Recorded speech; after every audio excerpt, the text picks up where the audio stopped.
Joe Rogan Podcast. Check it out. The Joe Rogan Experience. Train by day, Joe Rogan Podcast by night, all day. What's happening, man? How are you? I'm good. How are you? I'm great. I watched your documentary, The Alabama Solution, last night, and it was wild. It's very, very disturbing. I'm kind of shocked I hadn't heard more about it, you know, because it's such a terrible, terrible story. It's such a just an unbelievably awful situation, and I think you covered it really well. It's very, very heartbreaking. Yeah, thanks for watching it. Yeah, it's sort of a question of why people don't know about things that are happening with our tax dollars in our backyards. You know, are there things that we don't want to know? There's a reason why people sort of drive by prisons on the highway and they see the little metal sign and it says, you know, XYZ correctional. And they probably think, as I did for many years, well, I'm sure it's not great back there, but it doesn't need to be great. And if anything terrible was happening back there, somebody would probably tell me about it. But because of the secrecy that surrounds prisons, you know, we treat them sort of like black sites. There's no way for us to really look inside. So the press doesn't get let in and the public doesn't understand what's happening. And we know that, you know, when you give people total control over other people, bad things happen. Bad things happen every single time. And this is one of the worst things. What's really terrifying is the sheer numbers of people that died there with no investigation. That's what's really terrifying. Yeah. Because, you know, you even detailed it at the end, like, since then, how many people have died. And it's just like, good Lord, you're thousands. Yeah. Well, there's an attorney general in Alabama named Steve Marshall, who's always run on like tough on crime strategies and saying, you know, we got to lock more people up and people who are in prison for violent crimes should potentially never get out of prison ever. And he says in the film, as you remember, that I ask him about the nature of crime, and he says, well, I think there are evil people in this world, people who have absolutely no regard for human life. And this is a guy who's presided over a system that's led to the deaths of 1,500 people just since we started making the film. Right. So this question of like, who are the good guys and who are the bad guys, and, you know, what's the nature of cruelty? What's the nature of punishment? Are we putting people there to try to make them better, rehabilitate them? Are we putting them there because they're drug addicts and we're trying to get rid of them as opposed to rehabilitate them or as opposed to try to get them off of drugs? So obviously prisons have become pretty much a catch-all for the ills of society.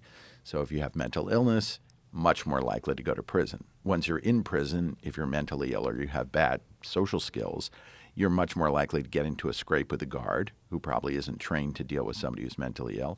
And you're much more likely to get murdered, which is what we saw happening in Alabama. Well, you even it's the old expression, who's going to watch the watchers, right?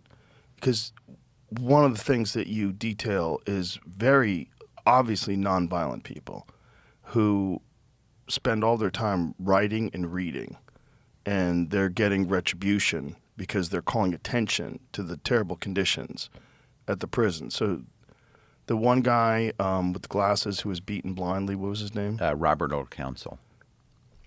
I mean, there's so many stories that you show in this documentary from smuggled cameras. So these guys all get contraband cameras from the guards. From the guards, yeah. The guards sell the camera, sell the phones to the men inside. Which is also crazy. Yeah. I mean, there's so many drugs in the Alabama state prison system, and I spoke to one of the people who was incarcerated there early on a contraband cell phone, and I said, you know, where are all the drugs coming from? The amount of drugs here, this is an incredible, you know, human wasteland. You're seeing just high percentage, maybe 80% of the people are addicted to drugs, many of whom were not addicted to drugs before they came in. And how are you getting all the cell phones? And the guy looked at me like I was, you know, stupid. And he said, you know, we don't leave, right? And I thought, oh, I get it. The people that come and go are the guards. Those are the ones that go out. They get the packages. They bring them in. And I've spoken to guards who said, you know, we make $36,000 a year without the drugs, without the cell phones. So, of course, we got to sell the cell phones and the drugs because that takes us up to 70 or 75,000. Oh God. Yeah. Phew. So what are the main drugs these guys are addicted to? What are they getting them? Well, there's originally, right, it was sort of more traditional drugs, and people were using heroin and using whatever they could get a hold of. But as the drugs have gotten more complicated and easier to bring in, now they can actually there's a drug called Flocka, which is a very significant problem there. Fentanyl, obviously, also. But these drugs can be brought in on a piece of paper. So somebody could send you a letter, and it could be in the letter. They can actually put the drug into the paper. Oh, sort of like acid when they put acid on paper? Yeah. And so, there's this effort to kind of stop that, but then does it lead to people being unable to communicate with their loved ones? Ultimately, the easiest way to get the drugs is for the officers to sell the drugs. And so, we say, and I think it's sadly true, that the Alabama Department of Corrections, and it's not just in Alabama, but obviously we use that as the lens through which we saw incarceration more generally. But the Alabama Department of Corrections is the largest law enforcement agency in the state of Alabama, and it's also the biggest drug dealing operation. You're much more likely to die of an overdose inside the prison than you are out on the street in Alabama. Really? Yep. Statistically? Yeah. Oh, my God. Oh, boy. One of the things that is what was very heart-wrenching is this callous approach. You showed at the one time where all these prisons went on strike. So they all communicated with each other through these contraband cell phones. They all got from the guard. So I guess it's ubiquitous throughout the state. It's not just this one. Correct. And these people on the radio were like, well, it's prison. It's supposed to suck. Maybe if they had saw your film, they wouldn't have such a cavalier attitude about it. Yeah. But it's that attitude. It's like these are human beings, and some of them barely did anything. Like one guy that wound up dying from, you think they did something to, or they think they did something to a cigarette that they gave this guy. All he did was break into an abandoned building. Yeah. He didn't steal anything. Entering an unoccupied building. Yeah. Yeah. His name is James I don't even know Sales. if he broke in, right? It was unoccupied. It might have even been open. Yeah, it said entering. So he entered a building that he wasn't supposed to enter, and he got 15 years in a cage. And then on his way out, at least they're inferring that they killed him because he had too much information about what was going on inside, and he was going to get out. Yeah, this goes back to a story of a woman who we had met and her son when we were first communicating with the men using these contraband cell phones. And they were telling us what was going on inside the prison, inside the various prisons. We sort of, in the early days, we couldn't believe it because the way we got into the prisons to begin with is I had gone down to Alabama because I was always interested in incarceration and the problems of that system and the justice system. I made other films about the justice system. And I was always curious about Alabama because it's sort of famously maybe the worst prison system in the country, but it mirrors a lot of others. And my daughter was 14 at the time, Jeremy, and she said, I'm reading this book by a guy named Anthony Ray Hinton, and it's a book about his wrongful imprisonment in Alabama, and maybe you should read this with me. So we ended up reading the book together, and then we both sort of just spontaneously decided to take a road trip to Montgomery because we just didn't know anything about it. It had never been there. She was growing up in New York, and it was just not in her frame of reference. So we went down there, and we met a man who was the first black prison chaplain in the state of Alabama, Chaplain Browder. And I said, well, I'm really curious about what's going on in the prisons. And he said, well, you should just come in with me. And I said, well, I'm a filmmaker. They're not going to let me just walk into the prison in Alabama. And he said, well, just don't come in as a filmmaker. You just don't have to bring a camera. You just come in and talk to some of the guys. So I went in to film. Ultimately, we were allowed to film ultimately in one of the prisons. And when we were in there to film this revival meeting, just because we were lucky enough to find a warden who felt like, he wanted to show an example of how Christianity was active and important in the prison system, which I agreed with. But then while we were in there filming with like 5 cameras, which was just unheard of, the men inside couldn't believe that there were any cameras in there. And they started taking us aside and saying, listen, what they're showing you here is a very curated version of what's going on in this prison. You have to get into these other buildings. You've got to see what's going on in that dorm over there called the behavior modification dorm, where guys have been killed by guards. And you've got to look in that dorm where people have been in solitary confinement for 5 years at a time. You know, don't let them show you just what they want to show you. And I felt much safer, you know, even though the warden had said to us, when you go in there, you know, don't talk to any of the men. They're all very dangerous. I immediately felt safer talking to the inmates than I did talking to any of the guards. And when we left, it was really because we got kicked out, right? We start, you saw in the beginning of the film, we sort of start getting nosy and we start trying to look in some of these other areas, and then they shut down the filming, they throw us out. And then we thought, well, you know, maybe we're stuck now. How are we going to make a film about this? We feel we have to because we're the only people that know what's going on in here, but they're not going to let us back. So it was then that we found out that there was this network of men inside who had access to these contraband cell phones who were documenting what was going on. So that was our way of getting into those buildings that we couldn't see inside. And one of the first things we learned was one of the guys inside, Melvin Ray, texted us to say, hey, you know, this guard, it was a guard that we had been tracking already, who was a particularly violent guard. He just beat somebody very badly, and he's now, that person, the victim, is at UAB Hospital. So we jumped in a car and we went to UAB Hospital and just walked up. I just put my iPhone in my pocket and we just walked up to the intensive care unit. And when we got there, we found that this young man, Stephen Davis, had died from his injuries. And as we started to get deeper into it, we went and visited his mother, because we didn't even know if she knew that she had lost her son. But in fact, she had been with him when he passed away. She had sort of turned off the life support. And we said, we want to make a film about this. We're trying to tell the story. And she immediately said, I'm in. I want to help you. I don't want this to happen to any other mothers. You know, and this is a very nice white lady from Uniontown, Alabama, with a oxygen tank. I mean, she's not somebody that you would see ordinarily as kind of a heroic person.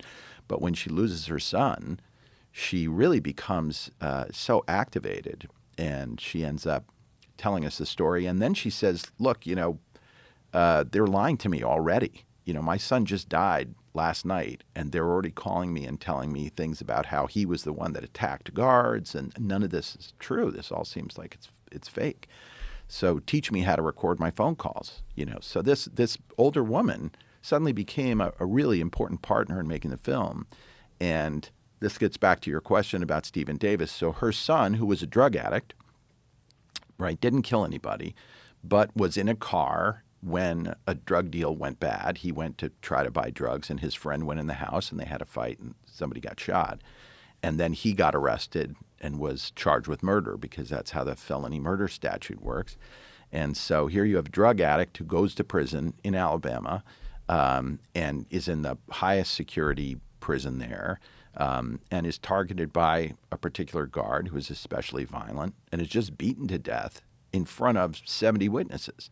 And then, of course, as we go through the film, we start tracking that in our investigation, and we start looking into the cover-up and why they lied about how he had died, and how they scrambled the witnesses, and how the Department of Corrections is organized so that they prevent people from finding out what really happened to their kids or their loved ones, and they avoid liability and so on. And there was one person that we ended up hearing from, this guy James Sales, who originally tells just the police side of the story, just says, well, you know, yeah, it's exactly the way that the guard said. But then he kind of hints on the phone, listen, when I get out of here, I'll tell the real story. Now, do they have access to these communications? Is there a way they could be hacking into it and know that Sales had said that to you? Well, the person that he said it to was the lawyer for Sandy Ray. So he was supposed to be on a private attorney call. But we do think that the Department of Corrections doesn't abide by that. I think they do listen to attorney calls. Sales didn't say exactly on the phone what he was going to say, but I think they knew that he was a problem because he was a good person. I mean, Sales, the one who entered an unoccupied building and was locked up for 15 years for that, was obviously a decent person. That's why he says, when I get out, I'll speak to that. I'm not going to lie to that man's mother, but right now, this is their world, bro. I'm not gonna say more. I'm not gonna put myself. Right, but in just by harm's way. saying that, might have been his death sentence. He also, as he started to get closer to getting out, because he was killed a month before he was going to get out, and so as he started getting closer to release, he just started to get more frustrated and more angry and started to say things to guards about like, what I've seen in here and I'm going to, and then lo and behold, he gets found in a cell dead. And, he's bleeding from orifices in his body. I mean, it was pretty clear that he was given what they call a hot shot, which is they give you a cigarette that's got something bad on it and it can kill you. Boy. So when you first started, when you first showed up with cameras, did you know basically what was going on? Do you have an understanding of what was going on? Like, what were you attempting to do when you got there? Were you just going to try to investigate and figure it out? Or did you already have reports? We knew a bunch of stuff. We knew because we had we had visited some prisons as volunteers. And I had gone on the death row with my filmmaking partner, Charlotte Kaufman. We had gone into Easterling. We had gone originally into Holman Prison where they have the death row. And we went in there with the chaplain. And the lieutenant came down and said, unfortunately, we're so understaffed right now, which is an understatement, that, we don't have anybody to take you around. But, chaplain, I know you want to show your friends around the death row, so, just go for it. So we ended up walking around the death row for like 2 or 3 hours just talking to men.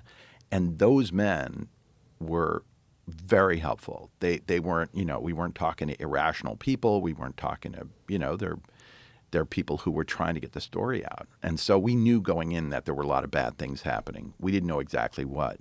And then when we went into Easterling and the men started calling us aside and saying, they beat me so bad I defecated on myself. Or, I just saw there were 5 stabbings this week and none have been reported. We started to realize that it was really a huge crisis, but it was just being kept secret. This episode is brought to you by Surfshark. With the help of AI, scammers are getting smarter every day, sending emails that look legit but are designed to steal your data, passwords, and money. If you want to stay protected, you got to check out Surfshark. It's way more than your good old VPN. It's an all-in-one security tool. They have a ton of advanced features, and one in particular that's called Email Scam Checker. This thing notifies you if an email you received is a scam or a phishing attempt. So instead of just guessing whether the bank email is real, you can check it before you click. And of course, Surfshark still provides the standard VPN benefits of hiding your online activity or allowing you to virtually change your location and access geo-block content while traveling. The final kicker? One subscription covers unlimited devices, so you can protect your phone, laptop, even share it with your household. Pay for one tool, protect all aspects of your online life. Go to surfshark.com/Rogan or use code Rogan at checkout and get 4 extra months of Surfshark. Surfshark.com/Rogan or code Rogan for 4 extra months. So it's crazy that you're relying on these guards to get in the phones that they're using to expose the crimes of the guards. So, and it's like the guards are aware of the phones because they provided them to the inmates, and they're contraband. They're not supposed to have them, but yet they all do. And so they have to ignore it if they want to keep selling them phones? Well, another way of looking at it is that there's so little accountability that they don't actually think they're going to get in trouble for anything. And they're kind of right. Right. And if you remember that guard who kills Stephen Davis, Rod Gadsden, who's, this guy might be the most violent prison guard in America. He's still working in the Alabama State prison system after has a starring role against his will, I'm sure, but after he has a starring role in our documentary, which has been seen by millions of people, they still have him employed there. They still have him interacting with people. And he got hired to a higher position. Yeah. He's been promoted twice, and now he's up for another promotion.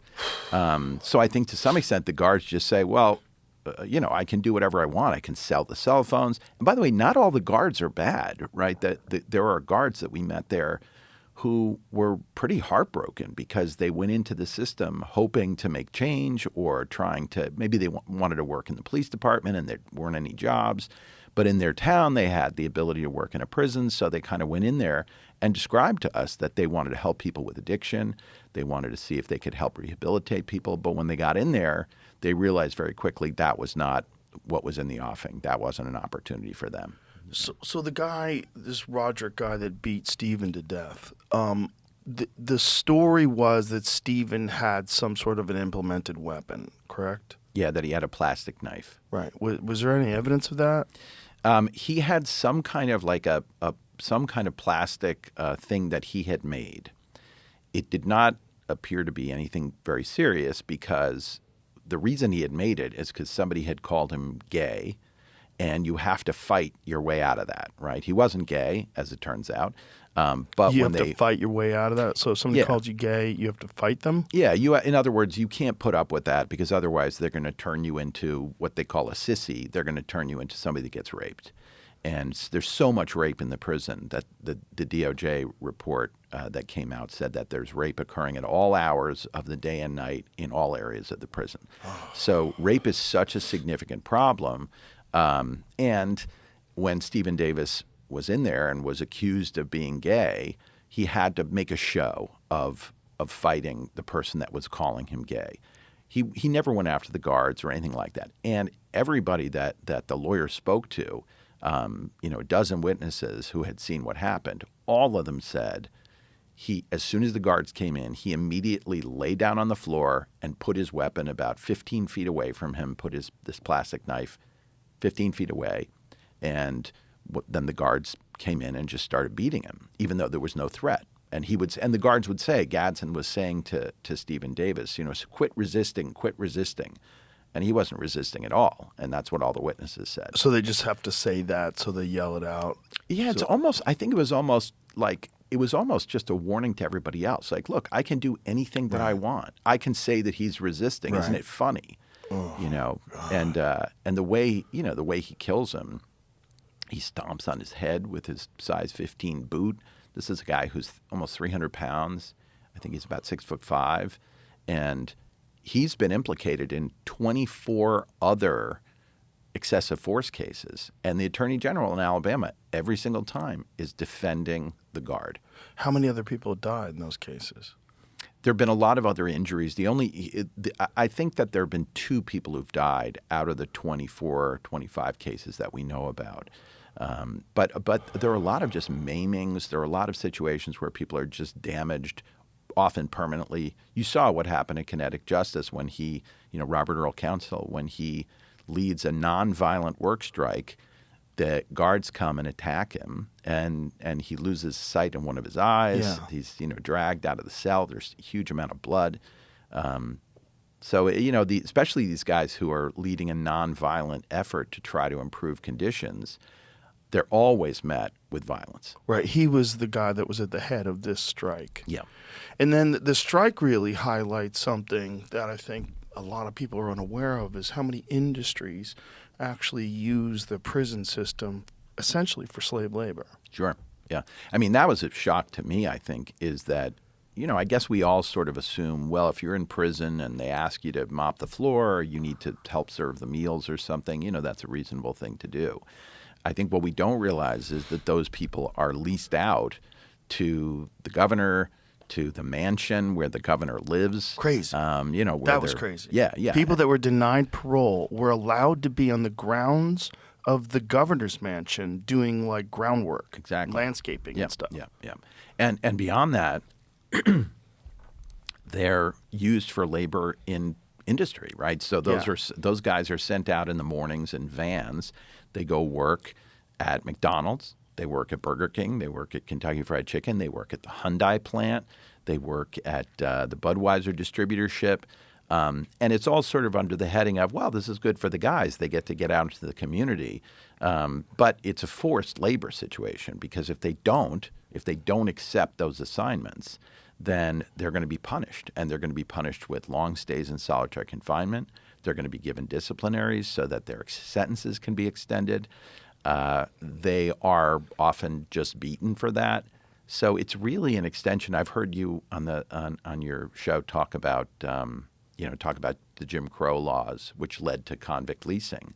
And what we're seeing in Alabama now, it's not like convict leasing. It is exactly convict leasing. They are just selling the labor of incarcerated people to industries. For pennies on the dollar of what you would get if you had to pay people. Yeah, and they get paid well. They get paid well, yeah. But not you're saying they, meaning the prisons, get paid well. Yes. But not the prisoners. Correct. The prisoners get any money? They get a little money. For example, the guy you see who's driving a sanitation truck, Danny Dandridge, describes how he's getting paid $2 a day. And now is that standard across the board for all those other jobs? I think for that, plant, everything. I think for that job, they get paid a little bit of money, and then on top of that, they're charged for the cost of the van that takes them to the workplace. They're charged for the uniform that they have to wear. So it's sort of like they're kind of fees and fines that knock everything down to almost nothing. And in a lot of cases, the $2 a day is a lot. They're required to do lots of work unpaid in the prisons. They do all the construction. You could see that even the drug dorm, where the counselor decided to leave his job. There was a professional drug counselor in one of the prisons, and nobody replaces him. And so Raoul Poole, one of the guys in our film, just starts running the drug dorm. And that's a drug dorm that's getting money from the federal government to pay for drug treatment program in prison, and that money's just not going anywhere, or money's just going into the coffers of whoever's running the prison system. God. And is there any accountability for all the money? Do they do an audit of the money? Or is it just... There really is not any meaningful accountability. There's like the state auditor who we actually interviewed and spent a lot of time with, just sort of threw up his hands. He said, there's just no way for me to keep track of this money. And, for example, they got this incredibly horrible set of findings from the Justice Department, right? The DOJ went into the Alabama state prison system and did an investigation because, for reasons I can explain that are kind of incredible.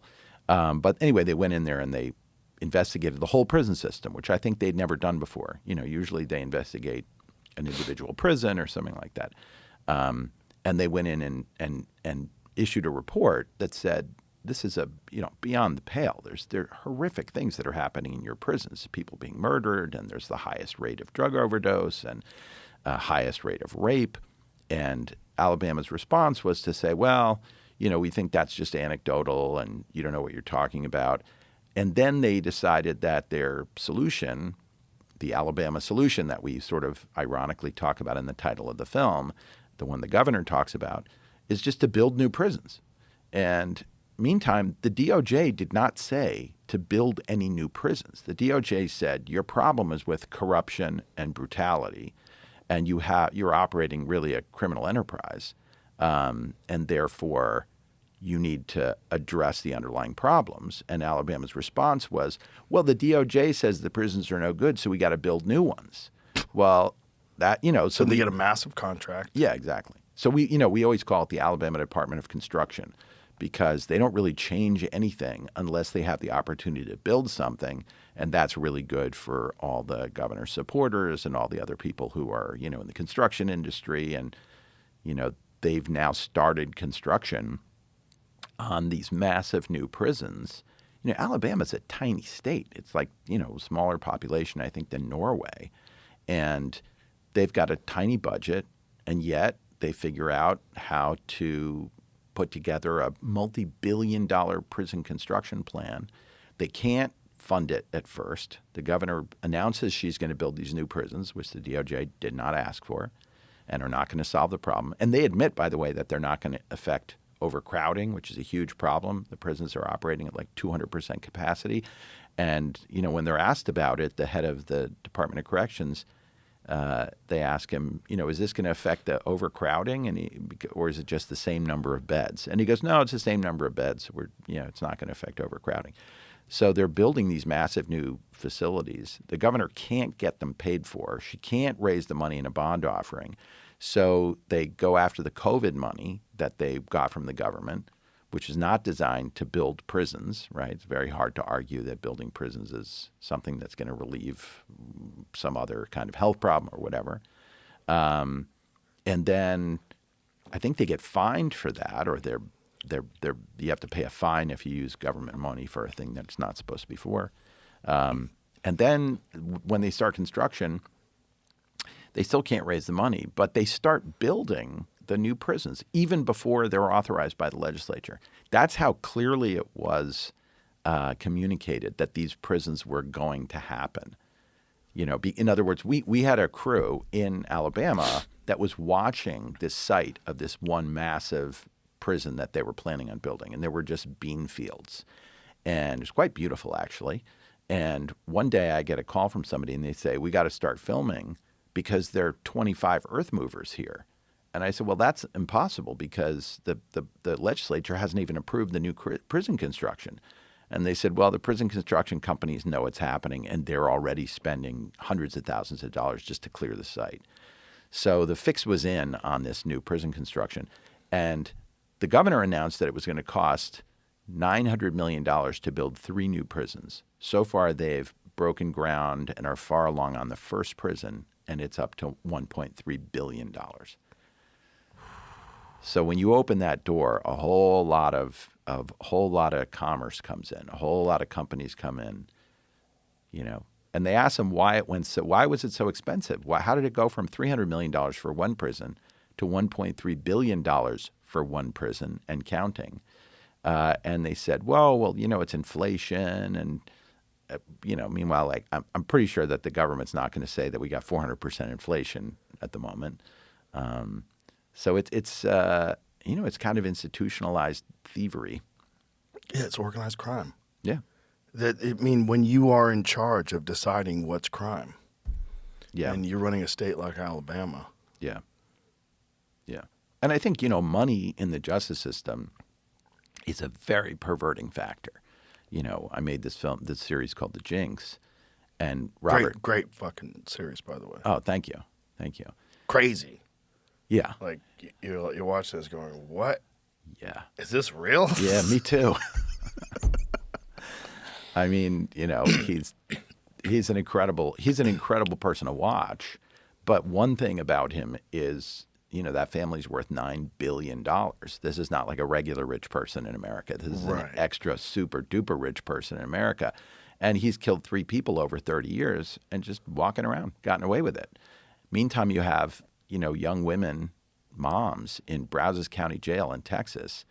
Our mutual friend Jeff Ross did a documentary there, and he interviews the girls that are in there, and he says, "What are you in here for?" And 2 of them say, "I'm in here because I stole baby formula."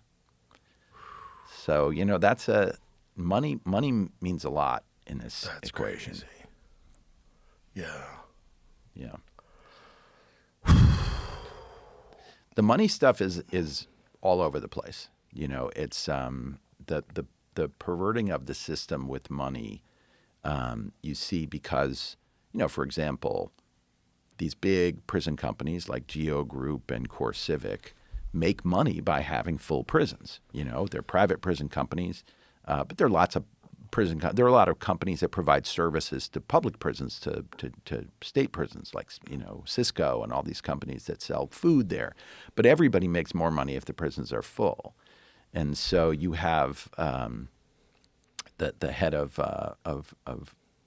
CoreCivic just did a shareholder call not too long ago, and he's Hinninger, I think his name is, and they said, what do you think's what's the outlook? And he said, oh, with all the new immigration prisons and all the increased emphasis on law enforcement and on incarceration, this is the most exciting time in my career. Oy. So, you're really building this prison industrial complex every day, especially right now, I think.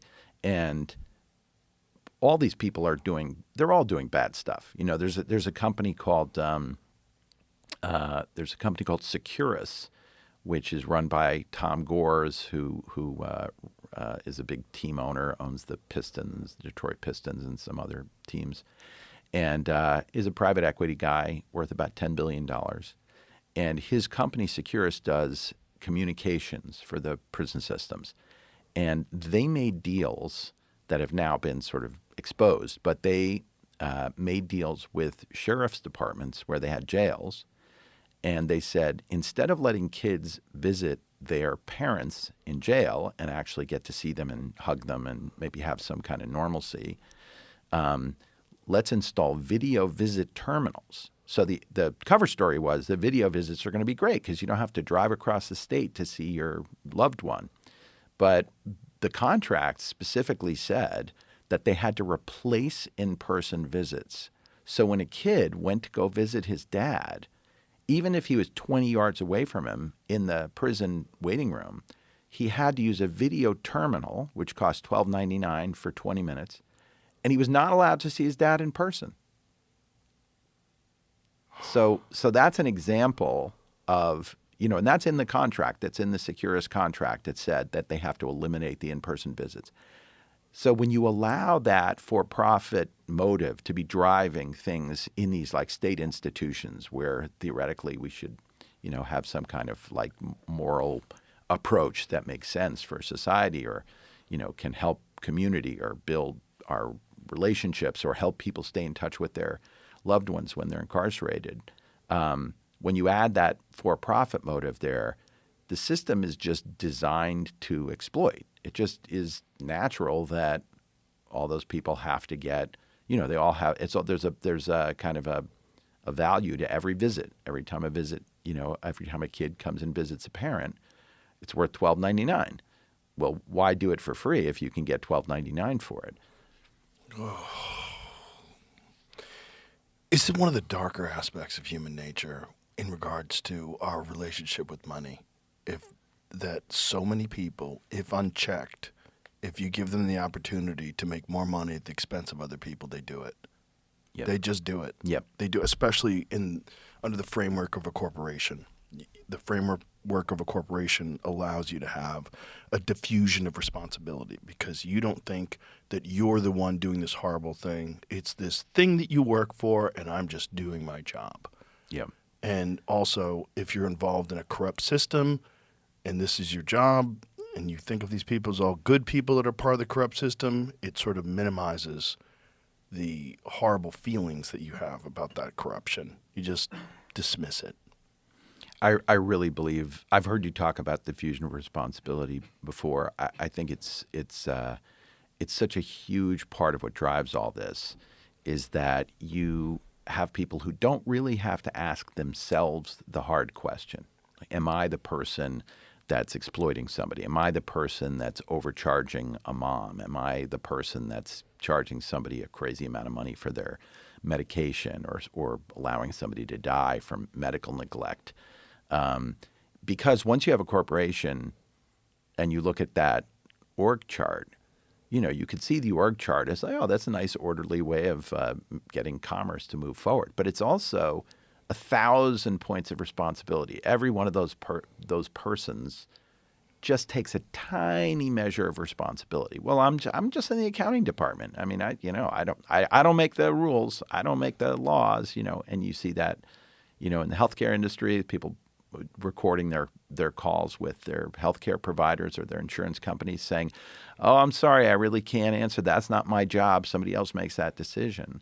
And so when you have these massive organizations, there's a way for very bad things to happen, and it's like the death of 1,000 cuts. And it's also everybody's trying to maximize profit. And when you're trying to maximize profit, You just find some ways to justify things. Like your main job is not to help people. These prisons aren't rehabilitation centers. You're trying to make like you actually profit off people becoming like functional members of society once they get released. That would be amazing. Then you'd have an incentive to make people better people in prison. Like imagine if their profit was based on people being rehabilitated, re-entering society, and becoming, functional, proper members of society where they contribute. Sure. Yeah, I mean the incentives are they're twisted. Yeah, they're so twisted. It's like that saying money's the root of all evil. It's not the root of all evil. It's the root of most of it, though. It's like a giant percentage of it. Yeah. Maybe it's 75% of evil. The rest of it's like what? Lust? Yeah. I mean, I guess Anger, money's jealousy. Yeah. But that's the root of a lot of evil. Whatever the other percentage is. But money, 60% maybe. Let's be charitable. It's the root of a lot of fucking evil, man.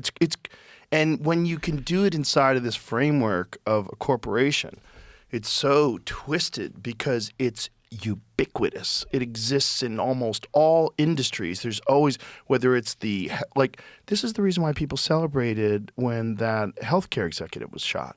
Right. They were like, hey man, fuck you guys. Like, yeah, finally one of you guys got it. I lost my dad. I lost my mom. I lost my sister. That kind of shit is in every fucking industry. Yeah. Whether it's military industrial complex, whether it's the health insurance complex, whether it's pharmaceutical drug industry, when you look at the Sackler family and what they did with opioids, I'm sure you've seen the Netflix, the Peter Berg Netflix painkiller series. Yep. Fucking incredible. It's just incredible that guy's just walking around. You're responsible for the death of who knows how many people. Because who knows how many people that had relationships with the people that got addicted also lost their lives, also lost everything, because you're dealing with a brother or a mom that's completely lost and addicted. You've got your life is hijacked now by this situation. You've lost your dad, you've lost your mom, you lost a spouse. Fuck. Yeah. I mean, I've heard you talk a lot about mental health, and obviously there are a lot of causes of mental health problems, and that includes social media, it includes sort of alienation, it includes a lot of things that are present in society. But the prison industrial complex and the experience of having somebody incarcerated has a huge impact on mental health. I think people don't realize when you have 2 million people locked up in these facilities, and many of them are just being traumatized every day, whether they're seeing somebody get killed or they're constantly in fear for their life. The idea that those people are going to somehow be okay when you want to let them out 10 years later and they're going to rejoin society, you give them $50 in a bus ticket and you say, hey, I hope you can become a taxpayer. Meantime, they don't have enough money to pay for one Red Roof Inn for one night. They can't do anything when they get out of prison. And then we say, well, why is there such high recidivism? I guess that means they're bad people. So let's put them back in. Right. So the mental health implications for the people that are incarcerated are huge, and the people who are in their families, as you say. Right. Imagine the anxiety. You don't have any family members, and they're going to give you $50, and now you're out, and you have to figure out how to eat, how to get a roof over your head, and try to figure out a way to earn money. Yeah. With $50. Yeah. And there are ways to do it. If you go into all this sounds very dark and horrible, and it is, but there are a lot of positive developments that you can see when you give them a chance to grow in society. So for example, I love what you say about community. About the importance of building community and seeing the country as our community.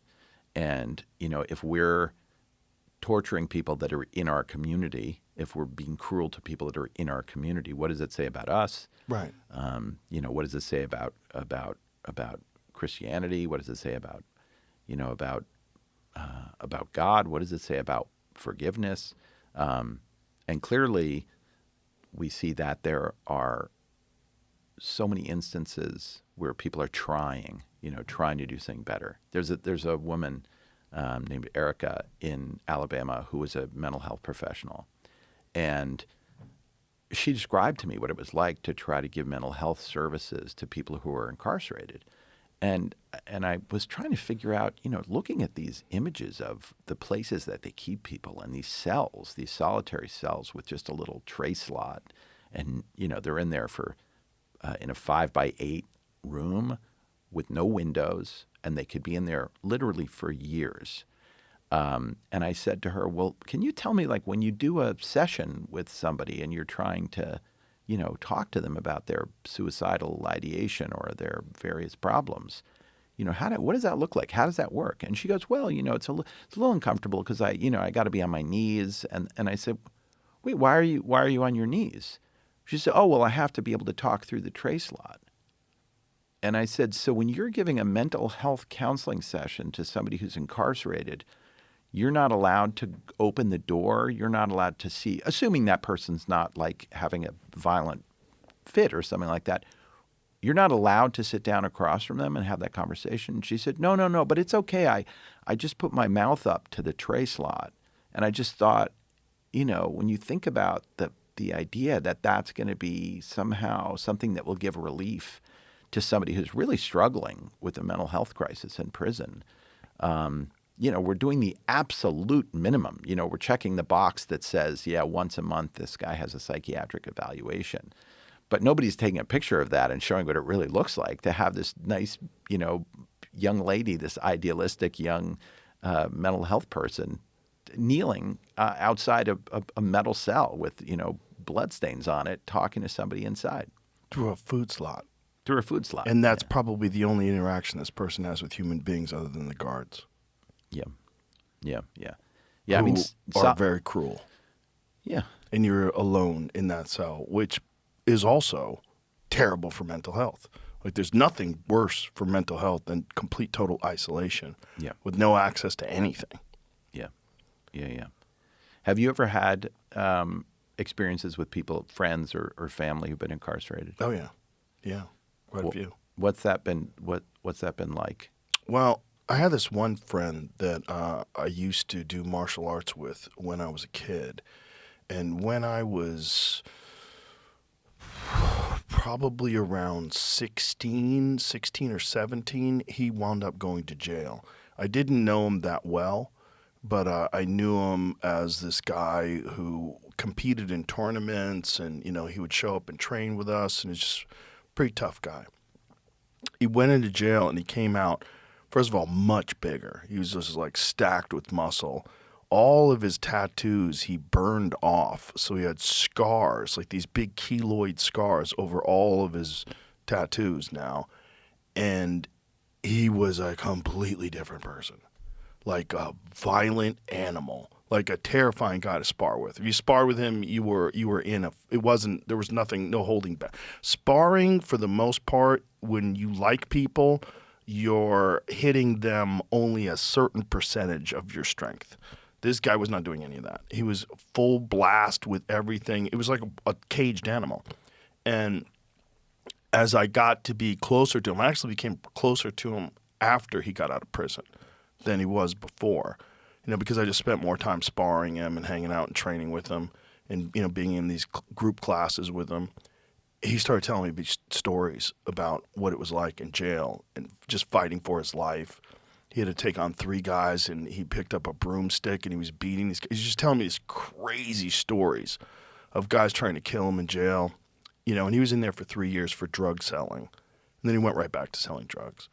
And he eventually got arrested, and I've told this story before, but it's kind of crazy. They found a guy that had every bone in his body broken with hammers, and they kept him awake by injecting him with cocaine. They kept injecting him with cocaine, and then they cut his arms off, they cut his hands off, and then they cut his head off, and they found his body. But all of his bones had been shattered, and this guy that I knew as a kid got arrested for that. They never wound up trying him for that. They brought him in for questioning. He definitely knew something about it. He knew either the people that did it or knew something about it. It was all drug related, and he was selling cocaine. And then I lost touch with him after that. That's a crazy story. Oh, yeah. I knew quite a few guys like that. Because the world of fighting, like people that are interested in entering in competitions with people, you get a lot of troubled people, a lot of very angry people. A lot of them that come from violent households. They were beaten as children or they were bullied as kids, depending on where. I came from like the most mild of those environments. I didn't have anybody abusing me. I lived in the suburbs of Boston. I lived in Newton, which is a really nice neighborhood. I just was interested in martial arts. And then I was fascinated by this idea of bettering myself through competition because it was so scary. And then all of a sudden I'm around like hitmen. I knew one guy who was a hitman for Whitey Bulger. And I would train him. I would teach this guy how to do martial arts. And he was an assassin. That's amazing. It was very strange. I knew a bunch of organized crime figures, mostly with the Irish mob. A lot of those guys came and trained, and especially because they knew some other guys that we knew that were one of my friends who was he was a professional boxer, and he lived in South Boston. He was very tight with a lot of these guys, so some of these guys came to train with us, and it was very weird exposure for me. I'd never been around any of that. I never had anyone in my family that went to jail. No one was a criminal. No one was a drug addict. No, there's nothing really crazy. Yeah. And then all of a sudden I was around a lot of these people that either went to jail eventually or had been in jail.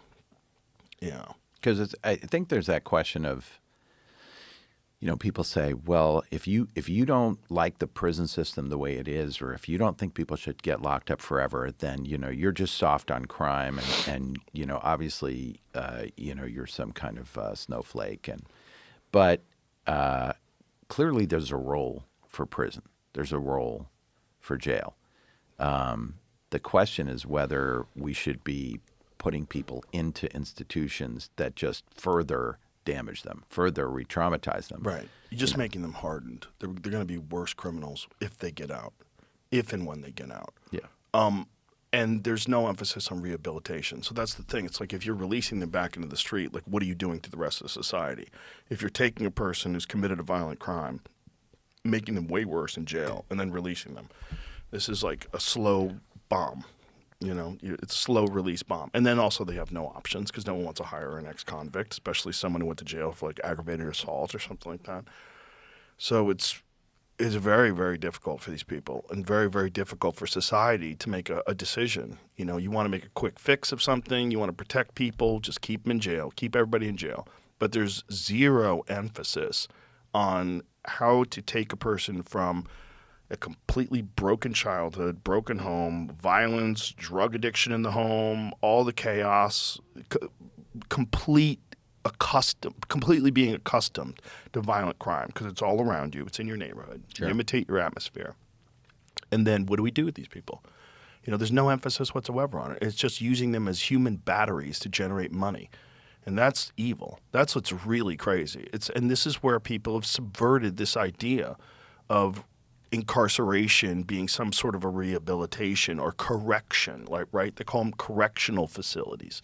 You're not correcting anything. You're just making money. You're just making money off of people, and you're taking advantage of the fact that no one wants to pay attention to it because society generally looks at people that are criminals and have committed violent crimes as like, oh, well, fuck them. Push them aside. And look, there's some people that I agree, yeah, fuck them. If there's people that have, killed a bunch of people and raped a bunch of people and are constantly robbing people and breaking into houses, they're violent, yeah, fuck those people. Fuck those people. But that's a small percentage of what's in jail. A large percentage is nonviolent drug offenders. And that's where it gets really weird.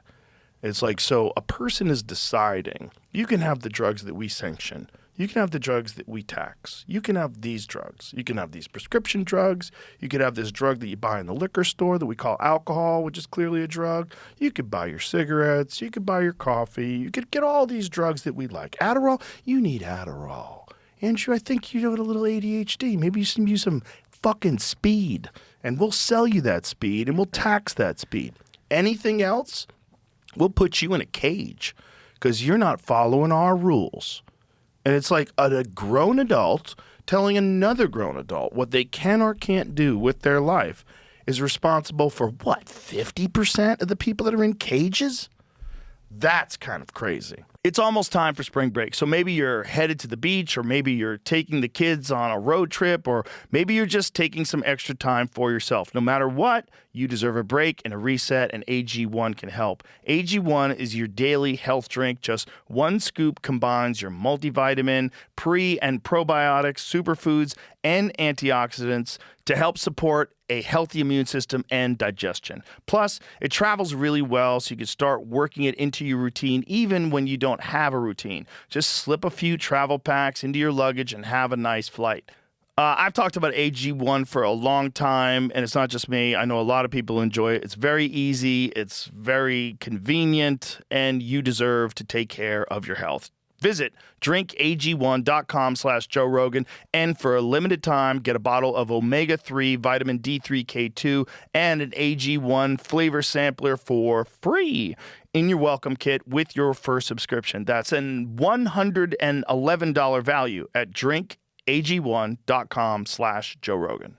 Yeah. It's really crazy. Yeah, I mean, there's this kind of illusion that everybody that is in prison for something that we don't think, the average person doesn't think they should be in prison for many, many, many years, like a drug crime or being an addict, basically, that those people, that all those people have been let out already. You know, that somehow, like, prison activist people have said, well, you know, all the people that are in there for drug crimes should be released. But it's not really true. You have an enormous criminalization of drug addiction. So you're already making people sort of feel hopeless. Then they're turning to drugs, and then you're putting them into cages. So like Steve Marshall, for example, the AG in Alabama, says, well, we've already released all of the nonviolent criminals, right? So the only people that are locked in there are the worst of the worst. But, you know, that's clearly not true just because of sales from your documentary. Yeah, of course. So you have, you know, and he was put into a maximum security facility for entering an unoccupied building. That's because there's sort of an inflation of this concept of violence. So they will, in Alabama, I think there are 44 different crimes that are considered violent crimes. And they include crimes that you and I would not consider violent. You know, so if somebody threatens somebody verbally, like most people do in arguments with, you know, people that they're mad at or whatever, but doesn't assault somebody, that could be considered a violent crime. If somebody enters a building, whether they steal something or not, that could be considered a violent crime. And so it makes it easier just to, as you say, like, I like that image of the battery. I think about it as like sometimes like the Matrix, that, you know, for Alabama to do what it's doing, it's got to have 20,000 people in suspended animation, because that's how you can use them for labor. Yeah. That's how you can use them to sell them stuff. That's how you can charge them for fees and fines, you know, that you need that many people. I think they did a terrible thing when they allowed private prisons. I think it's a terrible thing. I think, like, if you think about the people that founded this country and the people that wrote the Constitution, they had a great understanding of how tyranny can emerge. And so they tried to create a system, and again, 1776, crazy to think that we're still following those same rules today, you know, but they had a great understanding. Don't worry, we're not following those rules. But the checks and balances, and make sure that one person couldn't accumulate all of the power.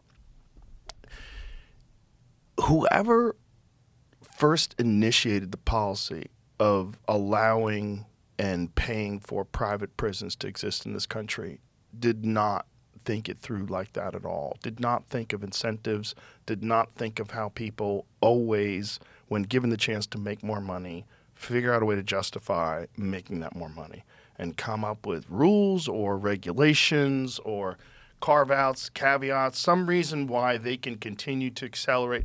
And then you don't think about the fact that prison guard unions and these private prisons, these people that own them, actively work to keep some laws on the books that maybe the general public would not want to be illegal anymore, certain things. And they do that just so they can keep their prisons full, so they can keep making more money. Sure. So then they take the money that they get from these private prisons where they're using people as human batteries to make sure there's still laws in place that are ridiculous so that they can keep arresting people, so they can keep filling up their buildings and making more. And the fact that nobody saw that coming. Nobody saw that coming. They saw it coming. I don't even know if they did. You know, I I mean, think they they probably short term were just saying, oh, this is a good business. We'll get into it. Then the business, like, we got to grow this business. Just like everything else. Like if you're selling tires, you know, you got to make better tires, sell more tires. We're trying to we want to be number one in the tire business. Well, they're trying to be number one in the human battery business. Yeah. And that's what's fucking insane about allowing that in this country. And how do you put that genie back in the bottle? I don't know. But I think it's very sick. Well, the genie's figured out a way to get into a whole new bottle because a lot of people say to us, well, this film that you made, The Alabama Solution, is obviously about Alabama state prisons. Are those private prisons? And we always say, no, those are state-run institutions.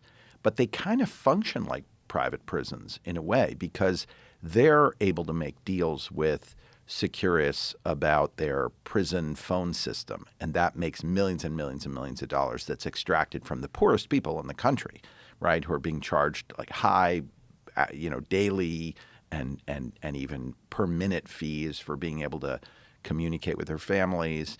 Then you have companies who are selling the food to the prisons. You have companies that are doing healthcare contracts with the prisons. And so there's so much money in that they sort of, even though the state owns that piece of land, it still kind of functions the way that private prisons function. Right. So we've sort of just given over the care of 2 million Americans to companies that are accountable to their shareholders maybe, but the shareholders don't know. Well, they're certainly not accountable to humane living conditions. That one scene where Kinetic Justice, that gentleman, what's his real name? Robert Earl Council. When Robert Earl Council was in solitary and you see the rats swimming in his toilet. Rats are swimming in his toilet and he has rats in a water jar. And what did he say? Like 11 caught in one night. Yeah. And why are they there? Because, he tries to put his food in a bag that hangs on the door of the cell, but then they write him a disciplinary for doing that. But if he takes his food out of the bag and he puts it on the counter, then the rats are going to get it during the night. They're just everywhere. Yeah. So there are rats throughout the prison. And so he has to sleep in this room where these rats are crawling all over him at night. Yeah. And people, just to get into him for a second, I mean, he is frankly one of the bravest people I've ever met in my life. This is a guy who was incarcerated when he was 19, and he was selling drugs in his neighborhood. Somebody is trying to chase him down with a car and almost runs him over, and he shoots the person through the window, and the guy dies. So this is now 30 years ago. In any other condition, you would have thought that's a self-defense case, right? It was clear that he was trying to prevent somebody from running him over with a car. And yet here he is 30 years later with a life without parole sentence in an Alabama prison. And he's spending his time trying to organize nonviolent labor strikes. He's trying to do hunger strikes. He's trying to use every method that he can use to call attention to the problem that 20,000 other people have. And he's using a contraband cell phone to talk to us, knowing that he's probably going to get retaliated against by the authorities once the film comes out or once they know that he's organizing a labor strike. He would be an unbelievable asset to society if he were out in the world, right? He's advocating for nonviolence. He's obviously smart as a whip, and he's incredibly motivating to other people. He's got that entire prison system listening to him when they want to be violent because they're so angry at the treatment, and the prison system starts bird feeding them, starts to cut off their food rations to force them back to work.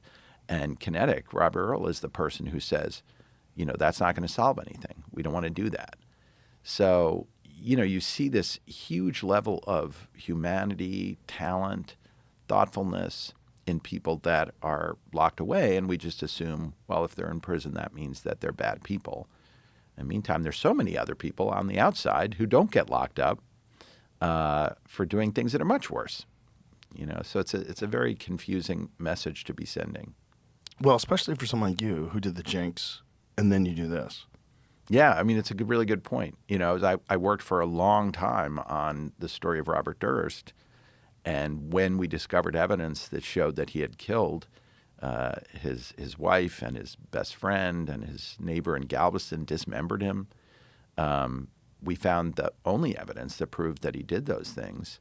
And suddenly I was in a dialogue with the LA District Attorney, the LAPD, talking about how to get him arrested. And even if I don't believe in the way that we incarcerate people, it's clear that there's a role for prison. And there's clearly a guy like Bob Durst who keeps killing people needs to be taken out of society. What kind of prison is he in? Well, he died now, and he was locked up in a facility in Northern California.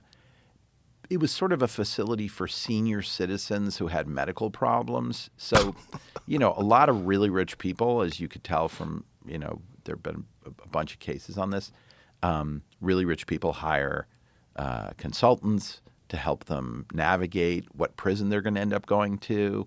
They can negotiate for better conditions. And so you end up, with that sort of situation where a guy who maybe has stolen $100 million and not paid his taxes or taken money from his workers or committed some horrible act of fraud ends up in a prison farm, ends up in a pretty nice facility where, he has access to lots of things. And then you have poor people that are locked up in places that have rats in their cells and vermin.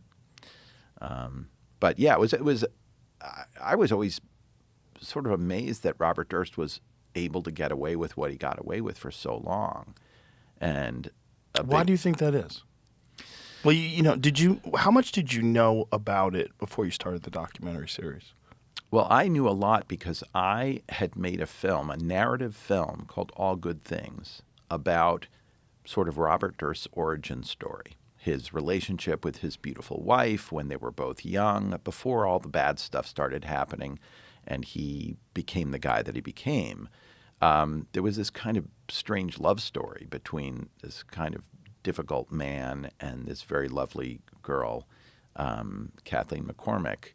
And I made this film. Ryan Gosling played the Bob Durst character, and Kirsten Dunst played his wife, and really investigated that story so that we could tell that the tale of what had happened to them in an accurate way. And while I was doing that, we reached out to Robert Durst, to the real Robert Durst, and I said, we're making this film about, I guess we spoke to his lawyer, so we're making this film about you, about your client, and we'd like to talk to him, to get his input, make sure that we're trying to tell the story accurately. What was the premise of the film?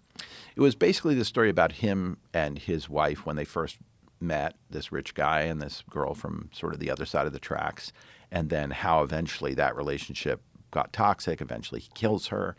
And then later his best friend, Susan Berman, who knows about what happened to his wife, starts to become problematic. Then he kills her.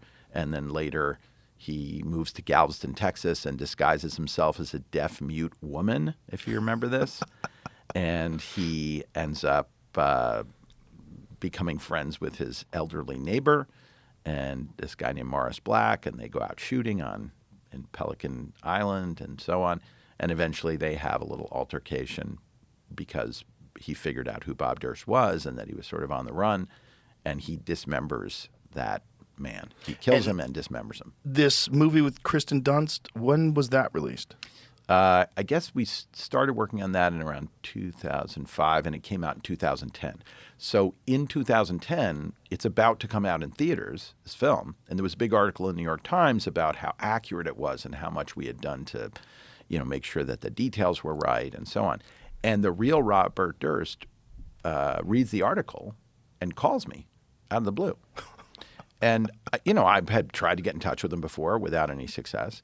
And he actually calls the distributor of the film first, Magnolia Pictures, and he asked for the president, Eamon Bowles.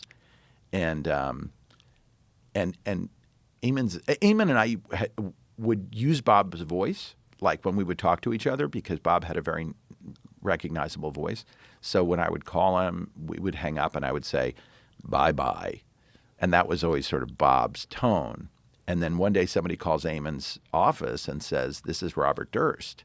And so his secretary walks in the office and says, like, you know, in air quotes, like, it's Robert Durst on the phone, thinking that it's me. Mm-hmm. And he picks up the phone. He's like, hey, Bob, I'm not surprised you're calling. I think we did a hell of a job on the film. And there's a long pause, and the guy says, who am I talking to? And Eamon says, oh, who's this? And he says, this is Robert Durst. And so he reaches out to me.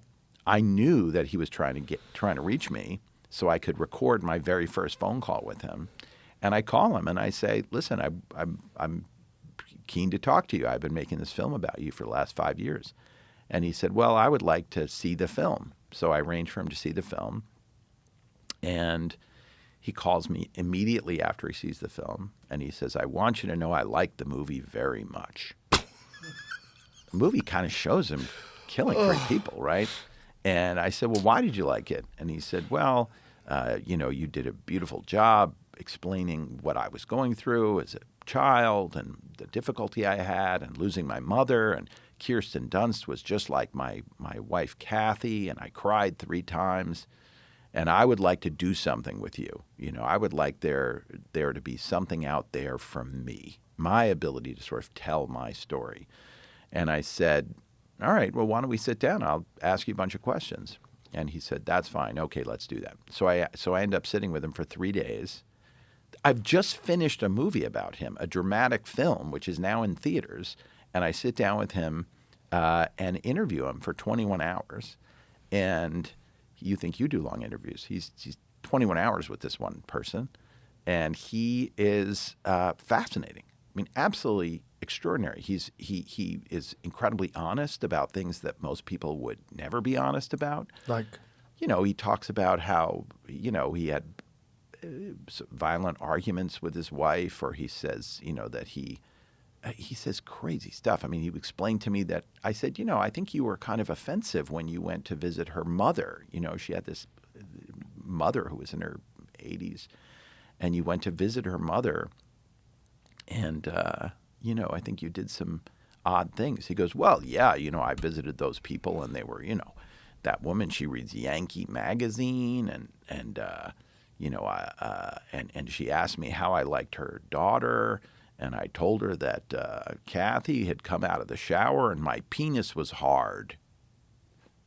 Like, you said that to her aging mother? Yeah, me. What am I going to? Yeah, sure. That's what I thought, or you say to him, well, what did you say? Why did you tell the police that after you put your wife on the train, you went to the neighbors to have a drink, when that clearly wasn't true? Oh, yes, I lied about that. I said, well, why did you lie to the police? Well, I needed to be somewhere, and I wanted them to stop asking me questions. So, I told them that I went to the neighbors. I said, well, that was so easy to disprove. They just talked to the neighbor. Well, yeah, but, people don't usually do that. So he's very candid. He speaks very, very openly, almost like having a level of sort of Asperger's. Did you believe him at any moment while he's telling you this? Because obviously he's proclaiming his innocence, right? Yeah. I mean, he is so good at telling the story his way, and he tells you so many facts that are true that when he occasionally lies about really critical things, I think a lot of people just didn't pay attention to that. I did, because I had already researched the story. So I knew when he was trying to tell me something that was bullshit, that it was bullshit. But, I did have to put myself in a position of giving him the benefit of the doubt whenever I could, partly because that was the only, you got to just get into that mode where you're trying to hear his version without debating it the whole time. Right. Because otherwise he's not going to tell you his version, and you want to hear his theory about all this stuff, and in the course of that, he really indicts himself. I mean, he sort of came into it with the attitude that he wanted to tell his version of the story so people would stop thinking he was a murderer. But during the course of it, he admits to so many bad things that, you just pretty quickly assume that he is guilty. How old is he when you first started filming him? I guess he was in his early 70s. So he's maybe? probably already experiencing some kind of cognitive decline. And then you have the years and years of hiding all this, which wears on you. Yeah. Yeah. And I do think I think he had a compulsion to confess. Yeah. I think most people that aren't complete sociopaths, they get to a certain point in time where it's almost too much and they want to tell people. Yeah. Yeah. I mean, and that ultimately what happened with him, as you may remember, is we find this evidence. The evidence I thought was determinative. I thought it was going to be something that police would ultimately use to convict him for murder. But What was that evidence again? so there was a famous note that the killer of Susan Berman, this friend of Bob Durst in California, had left behind when he shot Susan Berman. And the note said 1527 Benedict Canyon, cadaver. And it was sent to the Beverly Hills Police Department. And that very seldom happens, but people speculated a lot. Well, why would somebody who killed somebody have sent a note to the police? Well, maybe if he liked the person, if it was his best friend, this woman Susan Berman, and it was Bob Durst that did it, then maybe he wouldn't want her body to lie there. And, she has dogs. So they didn't want the dogs to mess with the body. So he may have just killed her and then left this note. But then later when he was asked about it, he said, I have no knowledge about that note.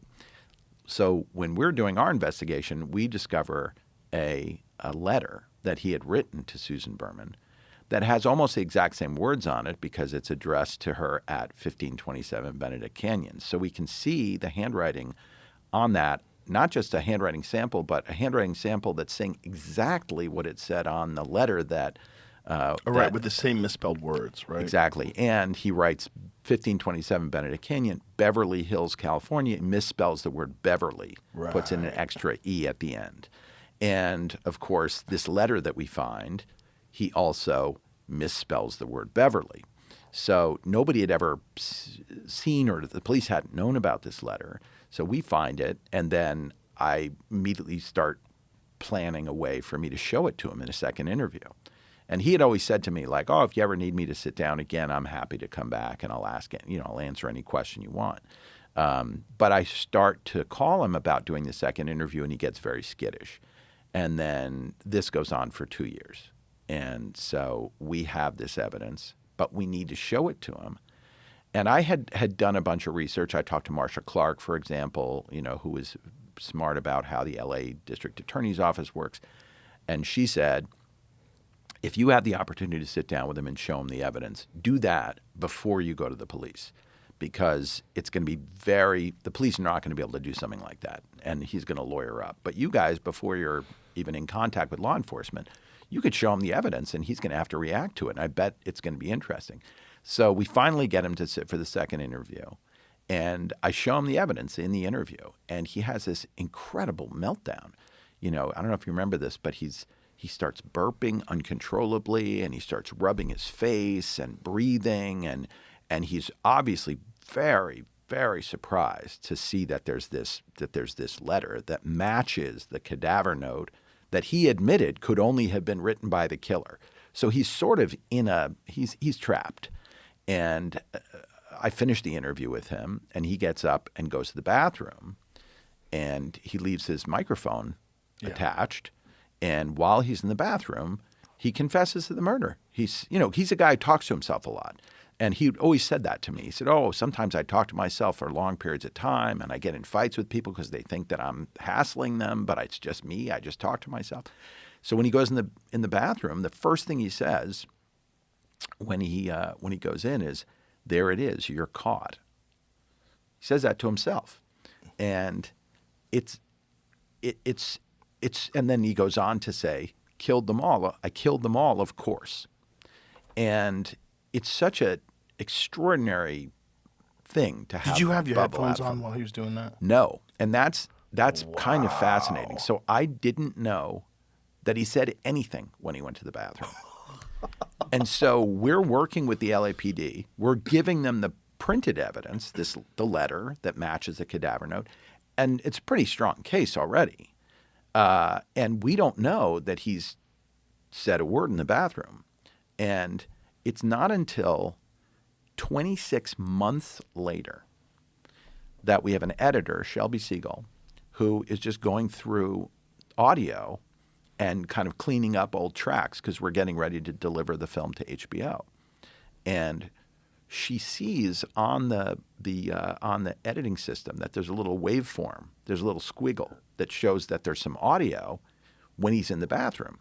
So the problem was that I had a microphone, there was a microphone in the room, and he had a microphone on. So there's a lot of noise. We're finishing. I just finished the interview. I'm incredibly excited that I got him to give this crazy reaction, and it's pretty obvious that that's going to be, part of proving that he's guilty. And so I'm out there kind of whispering to the crew. There's noise in the room and there's noise in the bathroom. And so she mutes the other microphones and she hears him say, "There it is, you're caught." And she screams and she runs to the next room to where my our main editor was, Zach. And she says, you have to hear this. And he listens to it and he says, "Wait a minute, I was there that day and we have audio that's a continuation of that. That audio stops at "There it is, you're caught." But he was in the bathroom for 7 minutes. So they go and get the drive that has the other 7 minutes of audio on it. And it's this long rambling confession. And I come over and I listen to it and I can't believe what we're hearing. I mean, it was extraordinary. And I had to call the LAPD and the LA District Attorney and say, "Hey, I know literally 2 days ago we gave you the documents, we gave you the letter so that you could start this prosecution. We found something else." And so they come to New York and they listen to this confession, and it's just, absolutely mind-blowing that happened. And then when the series comes out, we've been working with the police then for a couple of years while they were building the prosecution. And when the film finally comes out, when the series comes out on HBO, he is arrested the day before the final episode.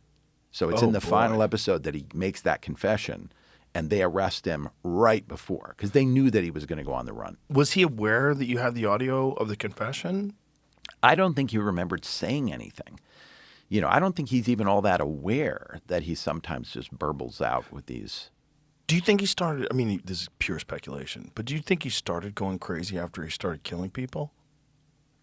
Just like the ability to shut that part of your brain off and put that aside and lie about it. Just the struggle of having that information in your head. I think the way that he would have thought about it, from inside the killer, right? He doesn't think of himself as a murderer, right? Steve Marshall in Alabama doesn't think of himself as, this incredibly amoral person. He thinks of himself as law enforcement, right? Bob Durst thinks of himself as just a guy trying to get along, like we all are. So I think what happened was in 1982, he and his wife, who were having problems, in large part because he had big personality problems. I mean, he was not an easy person to deal with at all, and was also very spoiled, and was also, had all these resources and, Grew up had wealthy. had a lot of power over her. And so I think something happened between the two of them where they were at their lake house and there was an altercation. He admitted to me that they had had a pushing and shoving argument that night. The night she died. Yeah. And then he says he took her to the train and sent her into the city, but none of that makes any sense. So I think what happened was he either accidentally or semi-accidentally killed her. I think they had a fight. They ended up getting into some altercation, and she landed on the, maybe on the stone of the fireplace or something like that, and she was dead. And then he thought, well, it doesn't make any sense for two people to go down. I mean, my unfortunate that this had to happen, but I got to get rid of the body. And so he found a way to make her disappear.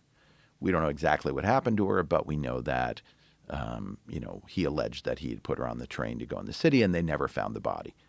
So after that, he's sort of widely believed to be a likely person to have killed his wife. There's no other explanation for it. And how long did it take before they realized the wife was missing, and when did they determine that she was dead? It was a few days later because he kept sort of he held off on telling anyone, and then later he said, "Oh, Kathy, I put her on the train to go in the city, and then I haven't heard from her. What's going on?" So he had a bunch of explanations about why, somehow she had run off with a drug dealer, or she had run off with some boyfriend or something like that. But none of those really held water. But it took him a while to report her missing. He waits 5 days to report her missing, and does a brilliant thing, which is he reports her missing in New York City, even though the last time she's ever seen is in Westchester. So they were at their house, their lake house in Westchester. She disappears. And he goes into the city 5 days later and he says, "Oh, my wife was at our apartment." So this is why I'm saying he's very smart. He completely redirects the police so that they because, the police aren't organized for a guy to come in and give a phony story about what happened to his wife. Most of the time, somebody comes in and says, "My wife is missing," and they say, "Oh, where did you last see her? Let's help you try to find her." So I think he was smart enough to flip that on its head, and he says that my wife was in the city. And so they do their whole investigation in the city. They don't look at the lake house. They don't figure out where she really, truly might have been.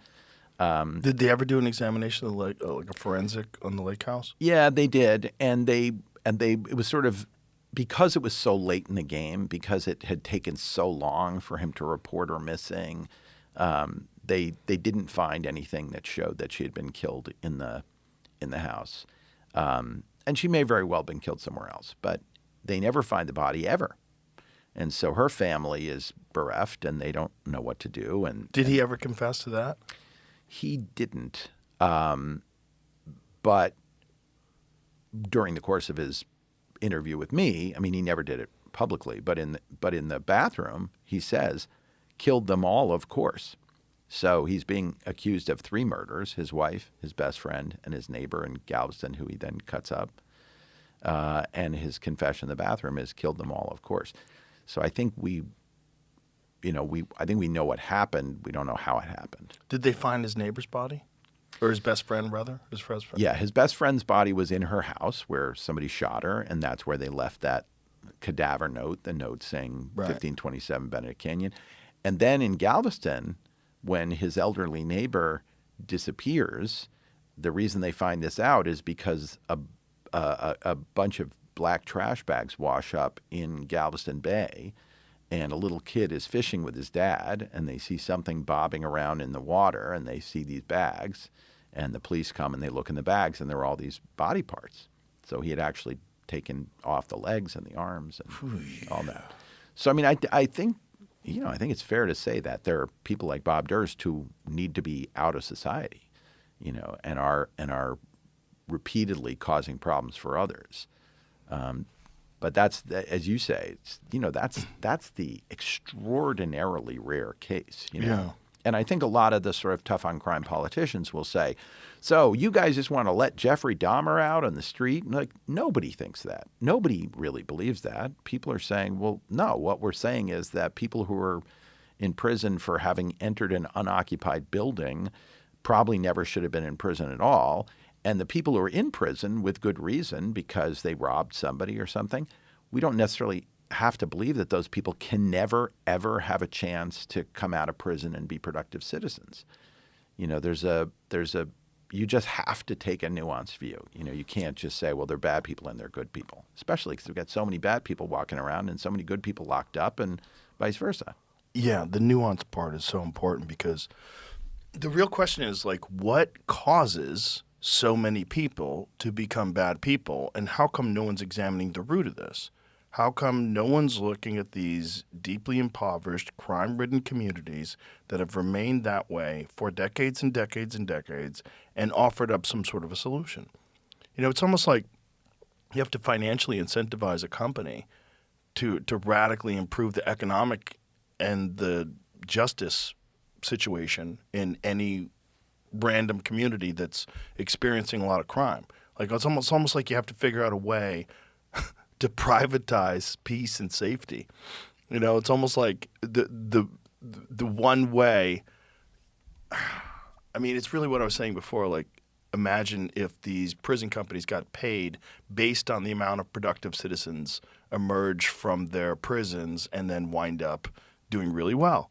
Like, you get incentivized. Like, he's never committed another crime. Now he started his own business. He's doing this and that. He's got a family. Yep. His kids all get straight A's. Everybody's happy. This is a success, and we got a bonus because of that success. Yeah, I mean, you're right in a way that it's It's the root in of some it. way we sort of are privatizing it because, like in my neighborhood in New York, there's a group called the Doe Fund, which has been around for a couple decades, I think, and they take guys who have had severe drug addiction, have ended up in prison, and are released and have no starting place, as you were describing, and they give them a bed.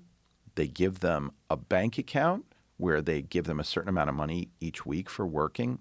And it's not a huge amount of money, but it sort of is the first step toward even being able to sort of have a checkbook and be able to say, oh, okay, so I've got $100 and I've spent $50 and this is what I have left. And they give them a job, which is they make deals with neighborhoods around New York for them to come and do like street cleaning and clean up the neighborhood. And they give them a uniform, which is clean, and they put them out on the street with a big blue trash bucket and some, functional broom and things like that. And sometimes they'll put them out in pairs so that they have, they can work in tandem. And these neighborhoods become incredibly clean. The guys stay in this facility for as long as they need to until they sort of get back on their feet. They can't do drugs when they're in the facility. So there's a little bit of tough love going on there too. But they end up bringing people back. They end up bringing people back who were otherwise abandoned and who otherwise would have been additional homeless people lying on the street in San Francisco or additional people who are, bothering people outside an ATM or whatever, because there's a level of desperation that you have. We all know, like, if we absolutely had absolutely nothing and we thought that our kids were going to starve, we would do a bunch of things that, would probably get us in trouble. 100%. And taking care of people that are in that situation and providing them some sort of a vehicle for improving their life is going to be a good thing, and it's going to have some impact. But the real impact is going to be when you address the environment in which they came from. Sure. Like, if we're our community, if we're this entire country as a community, why do we have these places that have been fucked for 50, 60, 70 years? Like, why haven't we put resources into community centers and education and providing some method for these people to get peace and safety? Why aren't we doing something about that if we really care? Well, there is a lot that can be done. One of the places, for example, this can be done inside and outside of prison, obviously. And I think you're pointing out a really important thing, which is the earlier the better. So when you look at, Head Start programs, which are one of the first things that people go to cut because you can't put your finger on exactly what they do. But if you track people that got early education, you see that it dramatically reduces the likelihood that those people are going to go to prison later in life. And if you look at people who are even in prison, like in the Maine state prison system, which is a very humane prison system, I have pictures on my phone of guys who are sitting at a bench working on models of tall ships, these beautiful, stunning pieces of art that they've been trained by other prisoners to build, and they give them a proper workbench, and they give them some time to do this work, and they give them training. And then they sell that stuff in the prison store, and they make a couple $1 million a year that goes back into rehabilitation programs. Oh, wow. So where people... Is Maine one of the best places for that? I think Maine is the best prison system I've seen in the U.S. And partly it's because it's run by this very brilliant guy, Randy Liberty is his name. That's crazy. And he first visited the Maine State Prison when he was 14 because his dad was locked up there. And later in life, he became a sheriff. And I think his dad was in his jail at some point, and it was like, Randy, get me a coffee. Oh, sorry, Dad. That's crazy. But over time, he just said, well, why are we throwing people away when we put them into prison for having made a mistake of some kind or even a series of mistakes? Yeah. What can we do to bring these people out? Because 95% of the people are coming out. Are these people that we want to be our neighbors, Yeah. And that's this issue of community is so important because, how are we going to get back to some kind of brotherhood in this country? Yeah. It's so important. And if we can demonize people so quickly and just say, well, look, my neighbor, he put his tractor on my lawn and therefore he's a horrible person and I'm going to go over and smash his tractor. And, as opposed to the guy saying, oh, I couldn't put my tractor in my garage because it had a flood. Oh, you had a flood? Let me help you. That it's that there's a level of rage right now that we're tapping into. It seems like a higher percentage of the people are like the martial arts people that are going into it because of damage that they suffered. It's like more Americans are becoming like that. More Americans are sort of... Well, we're getting radicalized by the internet, for sure. Yeah. 100% on both sides of the aisle. People are being radicalized by hate and anger and frustration online. And a lot of it isn't even real people that are writing these things, or it's state actors and organizations that push certain narratives. And you're being fed a lot of hate porn. Yep. And people are sucking it up, and it's highly addictive. So it's consuming an enormous percentage of your available resources in terms of your attention span. The people that I know that are addicted to Twitter, X, whatever, are like genuinely mentally ill. Like whether they realize it or not, because they're still functional, they still do their jobs, but they are fully addicted to a thing that is just people bitching back and forth with each other. And they check responses all the time. They can't wait to type in another response, and they're sitting there looking at someone else's response and getting angry. It's illness. It's an illness. It's like, this is not in your life. Like, if you put that down and look around, what do you see? You see the people that you know. You see the neighborhood that you live in. The stores that you visit. And none of that exists. It exists in this weird fucking cloud world that you choose to enter to get upset for no fucking reason. And if you put it down, you will feel better. But yet you think you're missing out on something. So you have to go check it. And when you're on the toilet, well, I'm on the toilet. What am I going to do? Let me check to see what people are pissed off at. And, I don't fucking agree with that at all. Well, this guy's an idiot. And then you're mentally ill. And then it becomes, because we have this bizarre political system in our country where we have two sides, only two. We only have two perspectives. And then you have a conglomeration of ideas that are attached to each perspective that you might not agree with at all, but you have to because you're a right-wing this or a left-wing that. And so you have to say whatever the fucking party wants you to say. And if you don't, you're a Nazi, or if you don't, you're whatever you are, a communist, whatever it is. And I loved in your comedy special, which was so fucking funny. And I'm like a big fan of comedy. But in your last special, you sort of talk about how people like sign up for, I agree with that. That makes perfect sense. Oh, yeah, I agree with that. Oh, and by the way, if you're going to agree with that, you're also going to have to agree that, that men can get pregnant. Yeah, exactly. The men can get pregnant. And you're like, what? Wait, so those are my choices? Yeah. I have to go along with trans people should be allowed to be in every sport, and it doesn't matter what. I have to go along with that one, too, if I want to be part of my tribe. That's part of the tribal initiation ritual. You're going to have to sign up for that. I think it's a really great way of delivering it also because it makes people laugh at themselves. And everybody wants to be on a team. Yeah. And you're like, we believe that everybody should, be free to do whatever you want. And as long as you're not hurting anybody. I agree, Yeah, You start going along with it. This sounds great. Yeah. Hey, I'm with you guys. And then you're like, fuck. That's right. Is this a package deal? I have to...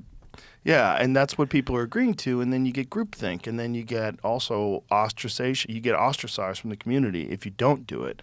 So you get kicked out of the kingdom. And you don't want that. Yeah. Because being excommunicated from whatever group that you identify with is terrifying.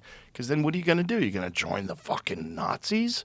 I'm going to join those people on the right because the left kicked me out because I don't think that men can get pregnant? Maybe I should just apologize. Maybe, and then you wind up apologizing for something you don't even believe in. You're like, God, I can't believe I have to say this. Yeah. And, and it's a bad way of communicating. It's online communication is a terrible way of communicating. And it's the primary source that young people experience. Young people, like my kids, they don't even fucking text each other. They Snapchat. They're all Snapchatting with pictures and shit. I'm like, this is like the minimal amount of communication you can do. And when they have to talk to people, just put their phone down and talk to people, they're lost. They're always like reaching for their phone. Oh, yeah. They always want to grab their phone in the middle of you talking. Yeah. They have to check. Like, it's like you're perpetually distracted. Yeah. It's going to get worse, I think, when you have like glasses and you could be walking down the street or you can meet somebody and be like, "Hi, Joe. So when you went to college and then you learned, it's like this idea that the information is more available and therefore it's better. And my kids are like constantly deleting Instagram or deleting TikTok. Yeah, a lot of kids are doing that now. Yeah. But, and then it comes back for some reason or they'll say, well, I felt like I needed to do this or whatever. But FOMO. But it's very encouraging to see them recognize that, like, you have to go cold turkey on the social media. Well, that narrative's out there. Fortunately, for a lot of kids, Twitter, which I think is maybe the most toxic in terms of what it can do, most beneficial in terms of, like, whistleblowers, getting news. Like, if anything's happening in the world, I almost immediately go to Twitter. It used to be a little better for that because now part of the problem is with AI-generated content. There's a lot of weird stuff when it comes to, like, especially war stuff. There's a lot of videos that are just completely fake, and it's hard to tell. Or they take a video that is real and highly exaggerated, and they add AI to it. It's very strange, and you got to wonder, like, who's doing that and why are they doing this? Is this our government doing it? Is it the Iranian government? Sure. Who's releasing these fake videos? And are we doing it to ourselves, by the way? 100%. Yeah. But a lot of people are doing that just for clicks because there is an actual economy based on engagement. So you can make money if you're putting up these posts, and these posts are getting millions and millions of interactions, you're going to get more money. And so there's a lot of people doing that. So it used to be better because it used to be just pure information. And if it was a video, it was just a video that someone took with their cell phone generally. Now it's like a lot of weirdo stuff, a lot of weird fake stuff. So it's hard. Also, there was a piece in the paper today that talked about how, like, Trump gets a few-minute video every day that's a compilation of all the attacks and all the explosions that have happened in Iran. But is not getting a more nuanced picture of it. So to some extent is kind of, drinking his own Kool-Aid. How do they know what he gets? I think that there was enough of a leak to say that he was given that each day he's given a chunk of video to watch. And that, I think, historically has been something that happens with him, is he'd rather watch it than read it, right? And that by putting together it's not even that they're saying they're fake videos. I mean, obviously there are a lot of fake videos. But he's only getting the positive videos. He's just getting explosions. Right. He's just getting a lot of pictures of explosions. So he's saying, we're destroying their there you go. Here it is, inside Trump's daily video montage briefing on the Iran war. This is NBC News. The montage typically runs for about 2 minutes. That's enough time. That should give you a nuanced perspective on a fucking international war. Has raised concerns amongst those of the president's allies that he may not be receiving the complete picture of the war.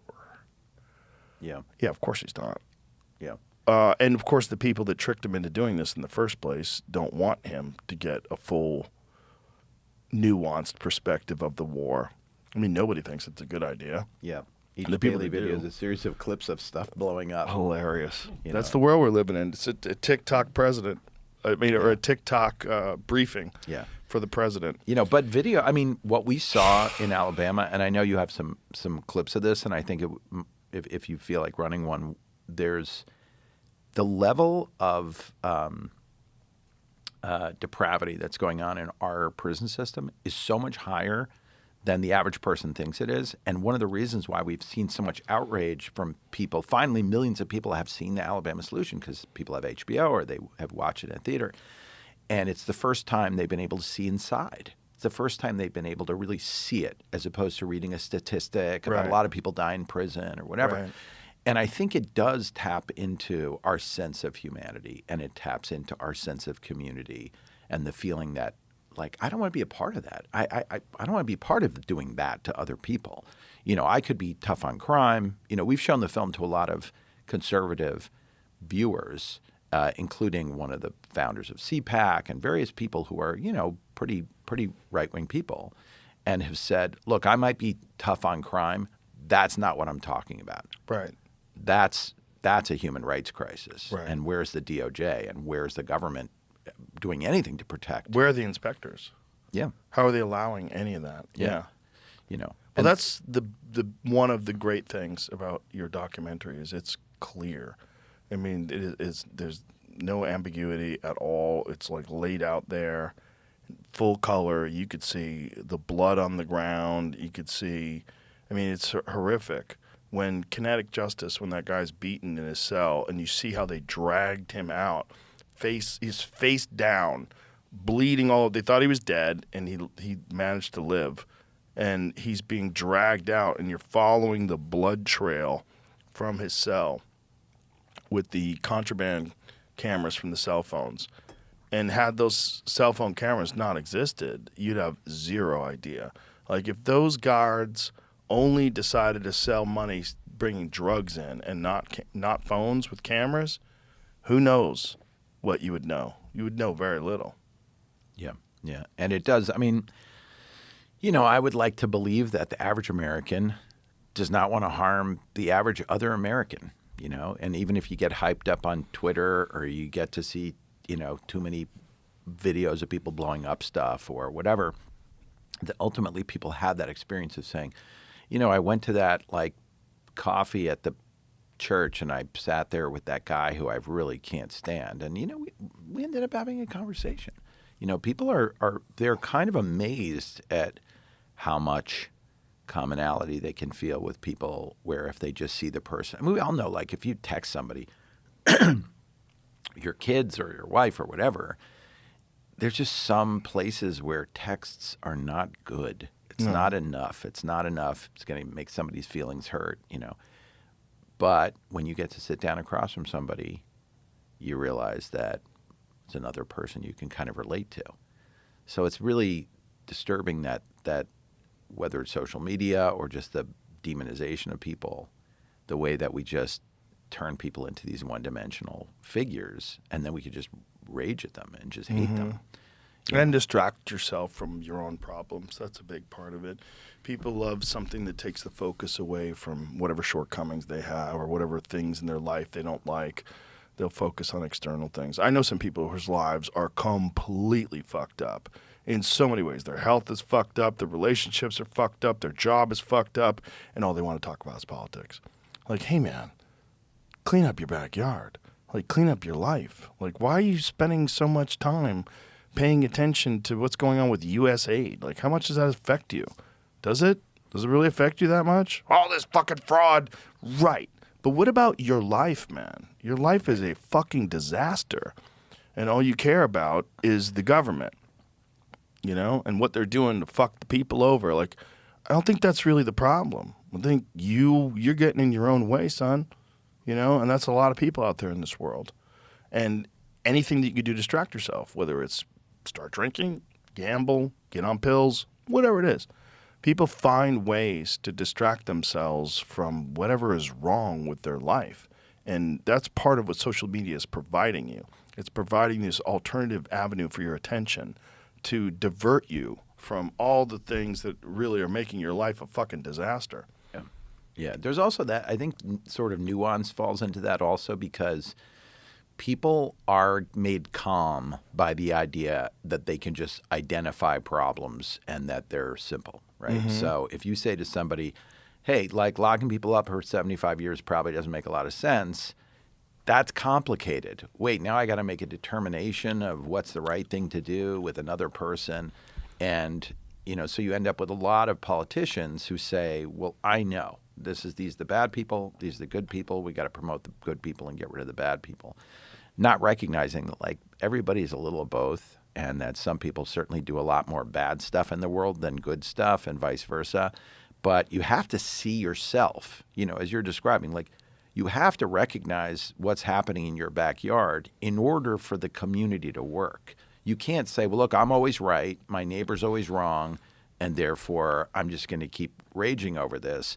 You have to say, like, I could see myself doing something. I could see myself, boy, if I really got out of hand, I could see myself having taking a swing at somebody. And that's probably not a good thing. But I don't want to say that somebody else that did it is automatically just a horrible person. Right. And that's why, if you see this attorney general in Alabama, this idea that, he says there are these horrible people in the world, people who have no respect for human life, and yet he's presiding over 1,500 of them dying.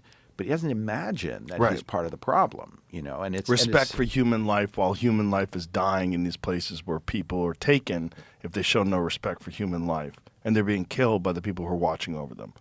Yeah. So it's a very topsy-turvy like kind of world, and also cruelty plays a part in it. We know that if sometimes we say about this film that it's about what we do to each other when no one's watching. Like, all human beings have a little bit of a propensity to want to put a firecracker in a frog's mouth and just see what happens. There's a level of cruelty that I think we have intrinsically.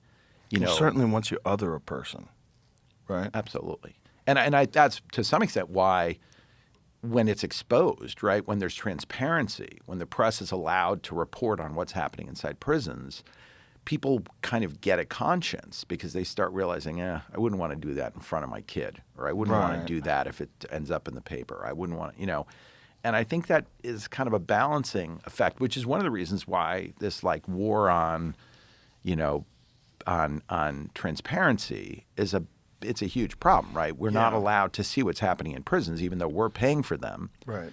And the Supreme Court had this ruling that said that wardens could deny access to journalists simply by citing safety and security. But meantime, in the last 20 years, no journalist has been harmed inside a prison. So who's all the secrecy keeping safe? Right. We're sort of perpetuating a system.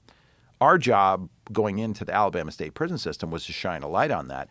It shouldn't be that these guys who are incarcerated have to take life and death risks using contraband cell phones to show what's happening in institutions that I'm paying for and you're paying for. Right. We're spending, $116 billion a year in the United States on prisons, jails, parole.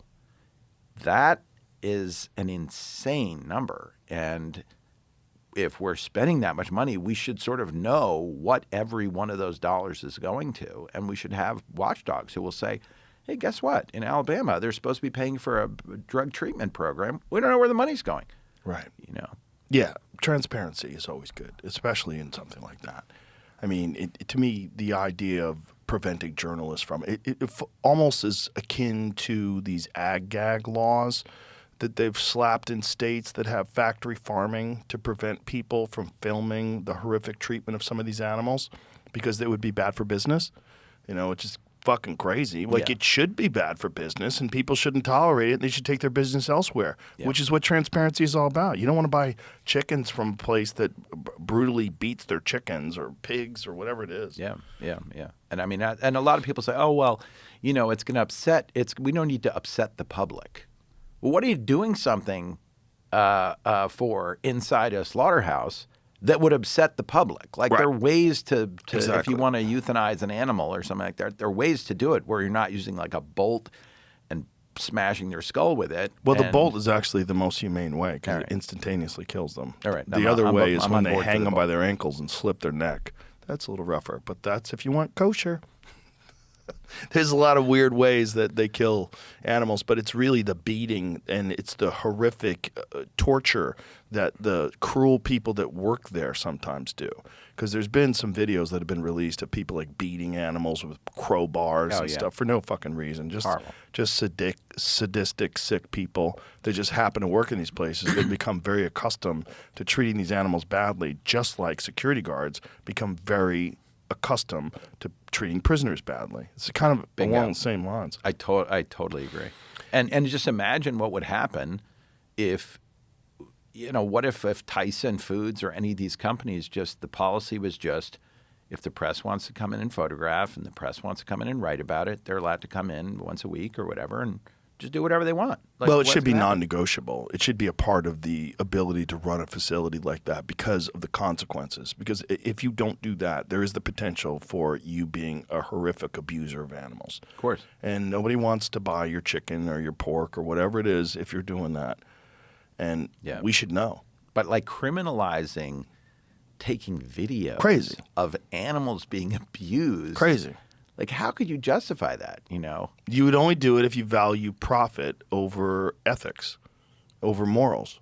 That's the only thing. If profit is more important than educating people on the horrific nature of how these animals are treated, if it's more important, what's really important is we have cheap bacon. Okay. Yeah, but it's like a big tapestry because the diffusion of responsibility figures into it. Right. And, the perverting effect of money figures into it. But it's a very, I think there's just being accustomed to horrors. I knew a guy who worked at a slaughterhouse, and he told me, like, you never get the smell of blood off of you. And he goes, and you never get just like the image of animals dying. He goes, you got to understand, like, if you're working at a slaughterhouse, you're seeing who knows how many thousands of cows die a week. Just thousands of death, constant death.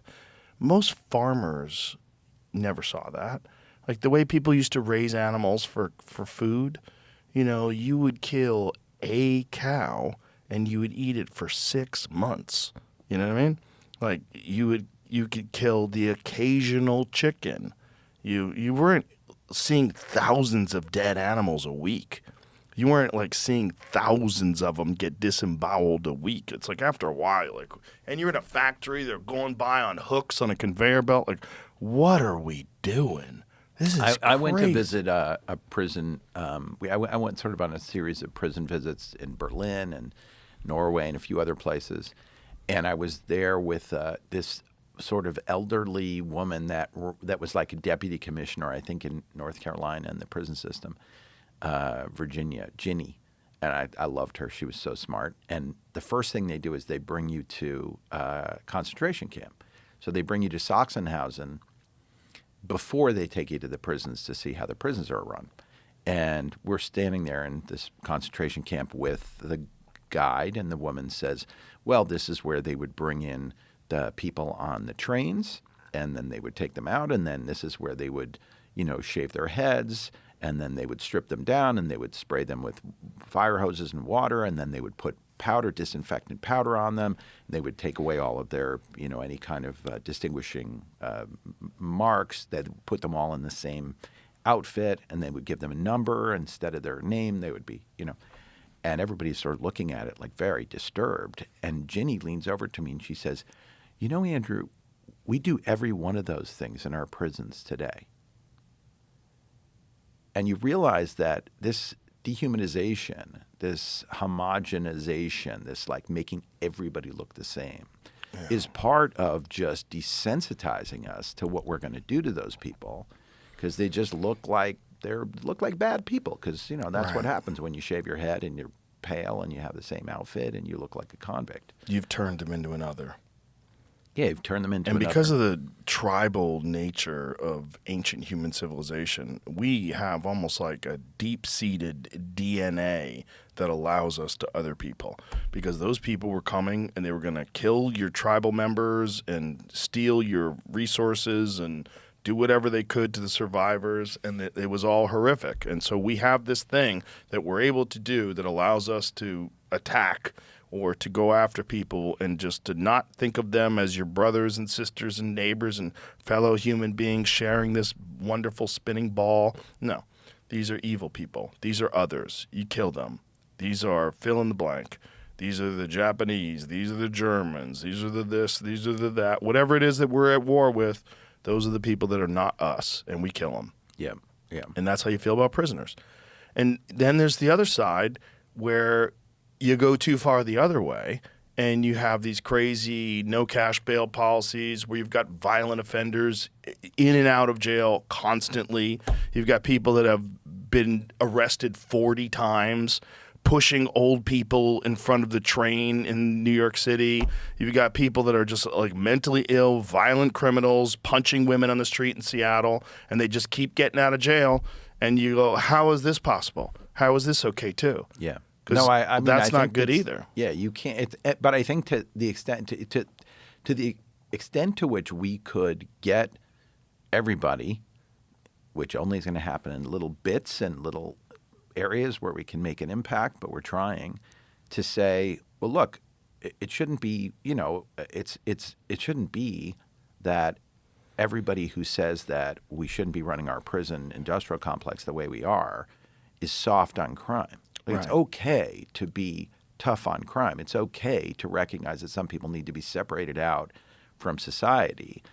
But if it becomes so polarized, then you get the progressive DA who, there are some very smart ones, and then you get some who are just saying, well, we just should abolish prisons, and therefore, we don't need any of this, and that scares everybody, and probably doesn't lead to any level, because we all want public safety. Like everybody wants to be serious about public safety. That's different than being tough on crime. Yes. And Well, there's it's also like if you're not addressing the root of crime, if you're not addressing the same neighborhoods where it happens over and over and over, you don't have like this rampant crime that's developing in Beverly Hills, right? It's all happening in these impoverished, gang-infested neighborhoods. Like, why has there been no resources put into that? Imagine the amount of return that you would get. Like I always say, if you want to make America great again, here's the best way. Have less losers. How do you have less losers? Give more people an opportunity to succeed. Well, it's not like we're all at the same starting block. We all know that. No one will say that. No one will say everybody's at the same line, and how you get by in this life is depending upon how much work you put in once you're at the line. Well, that's not true. So how do we figure out these people that are at the farthest end of the starting line, the most fucked? Put some money into that. Fix that. Put some engineering into that. Put some actual thought in trying to devise some sort of a method to increase the odds of having more productive people come out of these places and give them hope. And you would have better neighbors. You'd have more people that are thriving in whatever business, more people that are artists, more people in the economy. The world would be a better place. Like, why wouldn't you invest in that? Well, because there's no money in it. You have to spend money on it. Okay, yeah, I mean, so there's money in it, but nobody really wants to do the work to figure out. there's money in it, that- but you can't make that money. They're going to make that money, right? You're going to help people make money, and it'll contribute to the GDP. It'll contribute to the tax base, to the overall economy. But it's not a business where you can like say, "Oh, if I get into that business of helping people, I can get rich," and that's the problem. Yeah, I mean, if you try to make the ultimate adjudicator of everything is whether it is turning a profit, you sort of race to the bottom, right? Everybody's sort of nobody really wants to do anything smart. They just want to do things that enable them to get the most money the quickest. But ultimately, right now, spending $116 billion a year on our prison system, we've got 5% of the world's population, but we've got 25% of the world's prisoners. Crazy. Like this whole Fucking thing. wild. What a wild statement. Yeah, it's incredible. That's a broken society. Like, if that's not evidence of a broken society, look, not like it's better in some of these other places that don't have a high percentage of people because they just kill them. Like, there's a lot of places where you do something bad, they just kill you. There's no thinking about, But I mean, in rehabilitation terms at of all. like modern civilized society, we don't do this well. No, we don't rehabilitate well. That's for damn sure. And we don't, as you're saying, we don't invest in kids. We don't, how are we in a situation where we are paying teachers so little money that they have to use their own money to buy books and school supplies? Right. We're beating the shit out of our teachers, who are the people that are going to turn our kids into part of our community. How can we be surprised we don't have a community? Yeah, it's almost like it's a conspiracy. I mean, that's you realize why people slap that tinfoil hat on and tighten it down to the chin. Because, like, at a certain point in time, like, why wouldn't we put more money into schools? It seems kind of crazy. When you've got, like, in California, they've got programs that, like, spend hundreds of billions of dollars and go nowhere. You're like, where's the railroad? You spend so much money. Where's all the tiny houses? Didn't you guys get hundreds of millions of dollars for tiny? Where the fuck is the tiny houses? No tiny houses? It's like not a one tiny house has been built, but there's a lot of that stuff. The $24 billion to the homeless people increase. Like, imagine if they put $24 billion into the education system. Guess what? You would probably ultimately wind up with less homeless. If you put $24 billion into education and community centers, God, imagine the work that you could do in California with $24 billion just in education. California would have the greatest education system in the country. If you just paid teachers an exorbitant amount a month, amount a year, had fantastic oversight, these incredibly well-structured education systems, great counseling, social workers that can help work with kids, people that could give them productive ways to expel some of this excess energy that they have, figure out how to focus, figure out like what kind of jobs they maybe excel at based on their personality type, educate them towards that. You could get a lot done. You could get so much done with $24 billion. Instead, it just disappears like Kaiser Sose. There's fucking no one knows where it went. There's no accountability. They veto. Everybody tries to put an audit on it. Yeah, right. How did Alabama's prisons go from $300 million for Exactly. one to $1.3 billion, and they described it as inflation? And no one's investigated. No one's going to jail. No one fuck you. Yeah. Yeah. Yeah, I mean, I think that when you say it's a conspiracy, I really believe that, conspiracies do not have to include people in dark back rooms, right? It's very often just everybody sitting around the table, everybody knows what the motivation is, and they just go, okay, yeah, I'll do the thing, you do the thing. Nobody has to be rubbing their hands together and having secret meetings. They all know what's in their financial interest. Well, clearly, if you beat prisoners to death and then lie about it, and you all agree that you're going to lie about it, you're conspiring, right? Yeah, I mean that happens obviously all the time. Clearly, there are meetings like that all the time. Clearly, but I think there's an insidious element to the fact that, that people are agreeing that $24 billion should be spent on X, Y, or Z. Nobody really needs to get like a secret memo saying how they're going to steal that money. Like they just go, oh, okay, in Alabama, what now? We're allowed to spend $1.3 billion on one prison? Great, okay.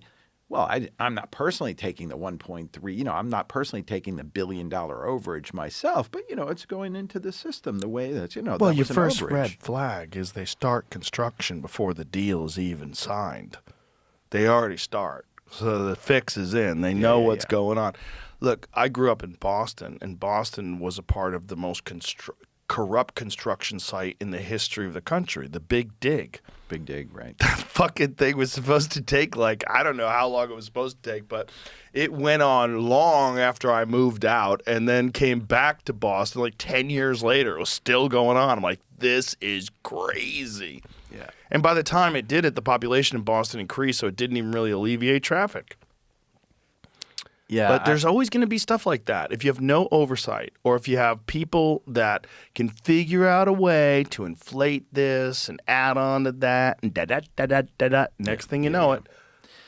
Well, the press is extremely important, which is why this government or prior government, they don't like the press, right? Nobody likes getting in trouble because the press does, when it operates at its best and when you have the people that are able to make a living being journalists, and you're not, firing everybody who's a good investigative reporter, then that should be. It's one of the reasons why the country was founded in that way, why freedom of the press is so important, is because it's the only disinfectant. It's the only way. And it doesn't mean people don't use the press in malevolent ways or people don't bullshit in the press, but people bullshit everything. Yeah, but like the public kind of has a sense, or at least used to have a sense, and hopefully will again, that when somebody does an investigative story and they are able to produce the facts and figure out who's really responsible for a certain kind of corruption, that it reduces the corruption.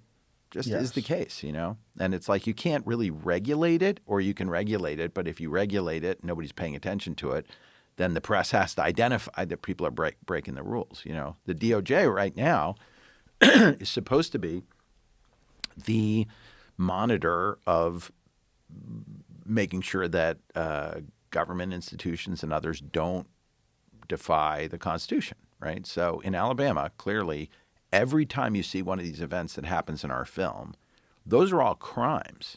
Those are being committed by a state actor, by a prison guard, right? Those are crimes being committed against our fellow citizens. The fact that some of these people are incarcerated doesn't mean they're also supposed to be killed or maimed, right?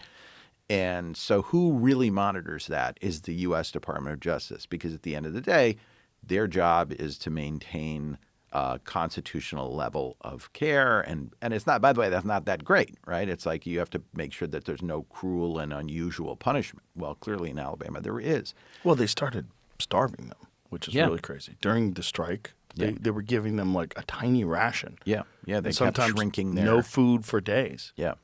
And so the DOJ's job is to do that. What was the DOJ doing, a few years back is they were doing a kind of a sort of an okay job pursuing just the worst actors, the worst of the worst. So they would find a police station that was just regularly harming people in its jails, arresting people for no reason. They were finding prison systems where people were getting murdered, like in Alabama, and that was going okay. Well, that whole civil rights division of the DOJ is now basically gone, right? It's been totally repurposed. So now it's dealing with, reverse racism and various things like that. But they're not doing those other cases anymore. They don't care about what's happening in a police department or what's happening in a – so you don't even have that level of scrutiny. So you don't. When did all this change? I think most recently you've seen the DOJ just dismantle the Civil Rights Division. So that's been in the current administration. And the Civil Rights Division was in charge of looking at the prisons? Yeah. So what had they done during the last 4 years before that? They didn't. They also didn't do a great job, but they did bring actions that had impact in a bunch of different states. So, for example, they sued the state of Alabama, which happened under the first Trump administration. Actually, the case against Alabama started under Obama. Then under Trump, Jeff Sessions had to approve the issuance of these letters, these findings letters. And then they had, when Alabama said, take a hike, you're wrong, we don't agree, we're not going to make a consent decree, we're not going to settle, then they had to sue them. So that happened under Jeff Sessions.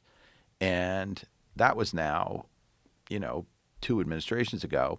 The Trump administration brought this action, but it's just being dragged on. And now the DOJ doesn't really care about this kind of litigation. So the people that were running it are gone, all those people. Well, I have to also imagine that there are so many cases.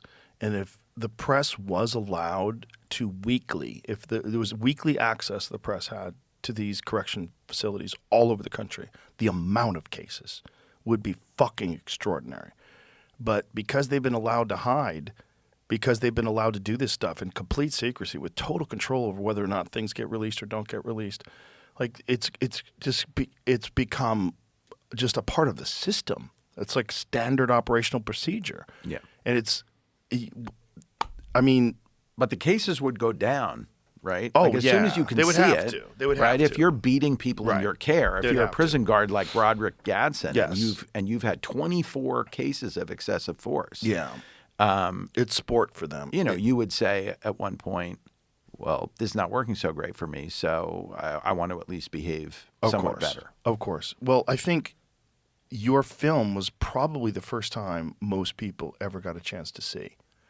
And I would hope that your film and then also this conversation and the other ones that you've been having will move this conversation in a different direction where people start talking about it openly, where they're forced to do something.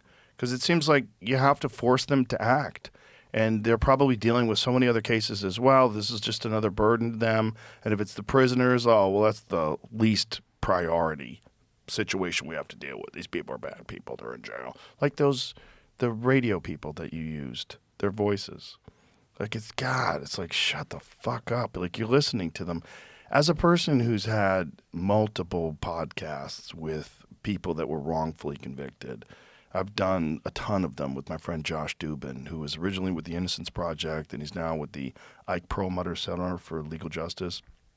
It's like his passion project is, besides being a successful attorney outside of that, his passion project is finding these very obvious cases of people that were wrongfully convicted that have spent a giant chunk of their life in jail.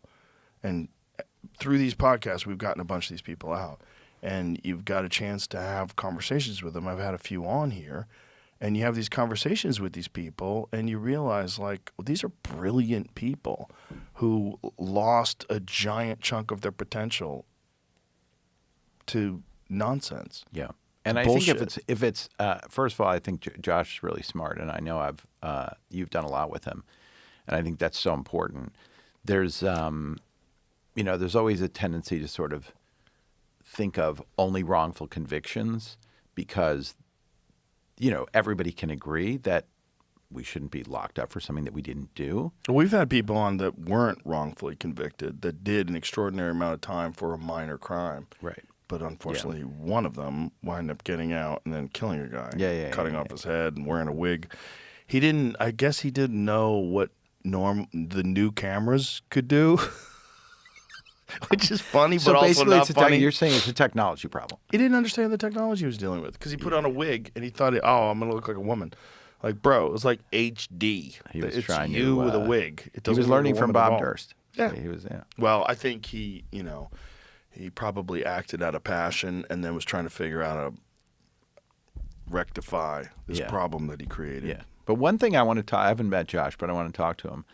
And one thing I want to talk to him about is the fact that there's like a level of conviction on the part of a lot of prosecutors that they're on as you're saying, they're on that team. Mm-hmm. And therefore they have to subscribe to everybody's guilty. Everybody should be locked up for as long as possible because there are all these other people, there are defense lawyers and people like that who are on the other team. Right. But then you end up with people like Steve Marshall, who, by the way, is running for Senate right now, and we're pushing to get him to step down from his Senate run because, he's sort of been exposed for what he's – and by the way, he said that he had never been in the film. He'd never met me. He just came out with a whole public statement saying I had nothing to do with those people. I never met them. I got like 50 pictures in my phone of him walking me around the State House in Alabama. There's a missing piece there, but that's being very charitable. But why is it that I'm a charitable person? But why is it that in Alabama, for example, there's a guy named Tafaris Johnson who was arrested for a murder a million years ago. He's been on death row the entire time. And the evidence against him totally fell apart. There were a dozen people that gave him an alibi that said we were with him at this club that was across town. He had nothing to do with this crime. And yet, and by the way, the DA, who that office is the office that should prosecute that crime, they've asked for a new trial. They've said that they're not confident that he's guilty. And yet, the Attorney General's office is continuing to try to execute him. They're trying to kill him for something which he clearly did not do. There's another case, a guy named Chris Barber, where there's DNA evidence that showed that somebody else committed the crime, and the DA is trying to execute Christopher Barber.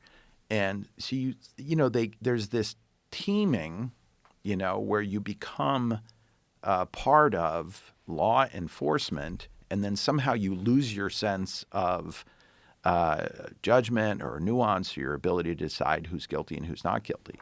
And that's a really dangerous thing because your career depends on you getting a win. Your career advances if you get a win. The way you get a win is convict people. And not getting convictions overturned, that's a loss. That fucks up your career. So better to kill them. Yeah. Which is just really crazy. Yeah. Which is, I mean, it's disturbing that we haven't come up with ways to identify fairness, right? That fairness should be the method by which you judge how a district attorney performs. It's like, well, we decided to prosecute a certain number of cases. Some of those cases weren't worth prosecuting. Some of those cases were going to turn into wrongful convictions. We're not just going to prosecute everything, which is why this whole thing about like Brady material, where you're supposed to give the other side anything that comes out in the investigation that might be used to prove their innocence. You know, if there's something that goes against the criminal case, you have to provide it to the lawyer on the other side. But regularly, prosecutors just bury this information. You know, you have some witness that said, I was with that person at the time, and that witness's testimony disappears. Or you have something that shows that the gun that they thought was used to commit the crime wasn't the one that was used to commit the crime. So there's just that's the thing, the teaming, the decision that you have to be part of one side or another. You know, I really think that part of your special where you're sort of like, putting me in the position of somebody who's having to make a decision about what team I'm on and where I lose the thread.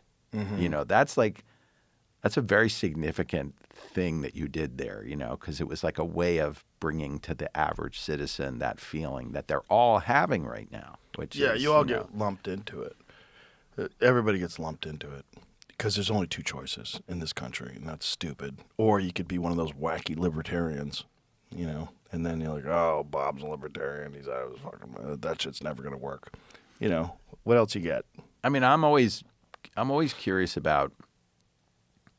I'm always asking myself what I should be spending my time on, and I get involved in a film, and it kind of grabs you, and it could. How do you decide? Get hold of you.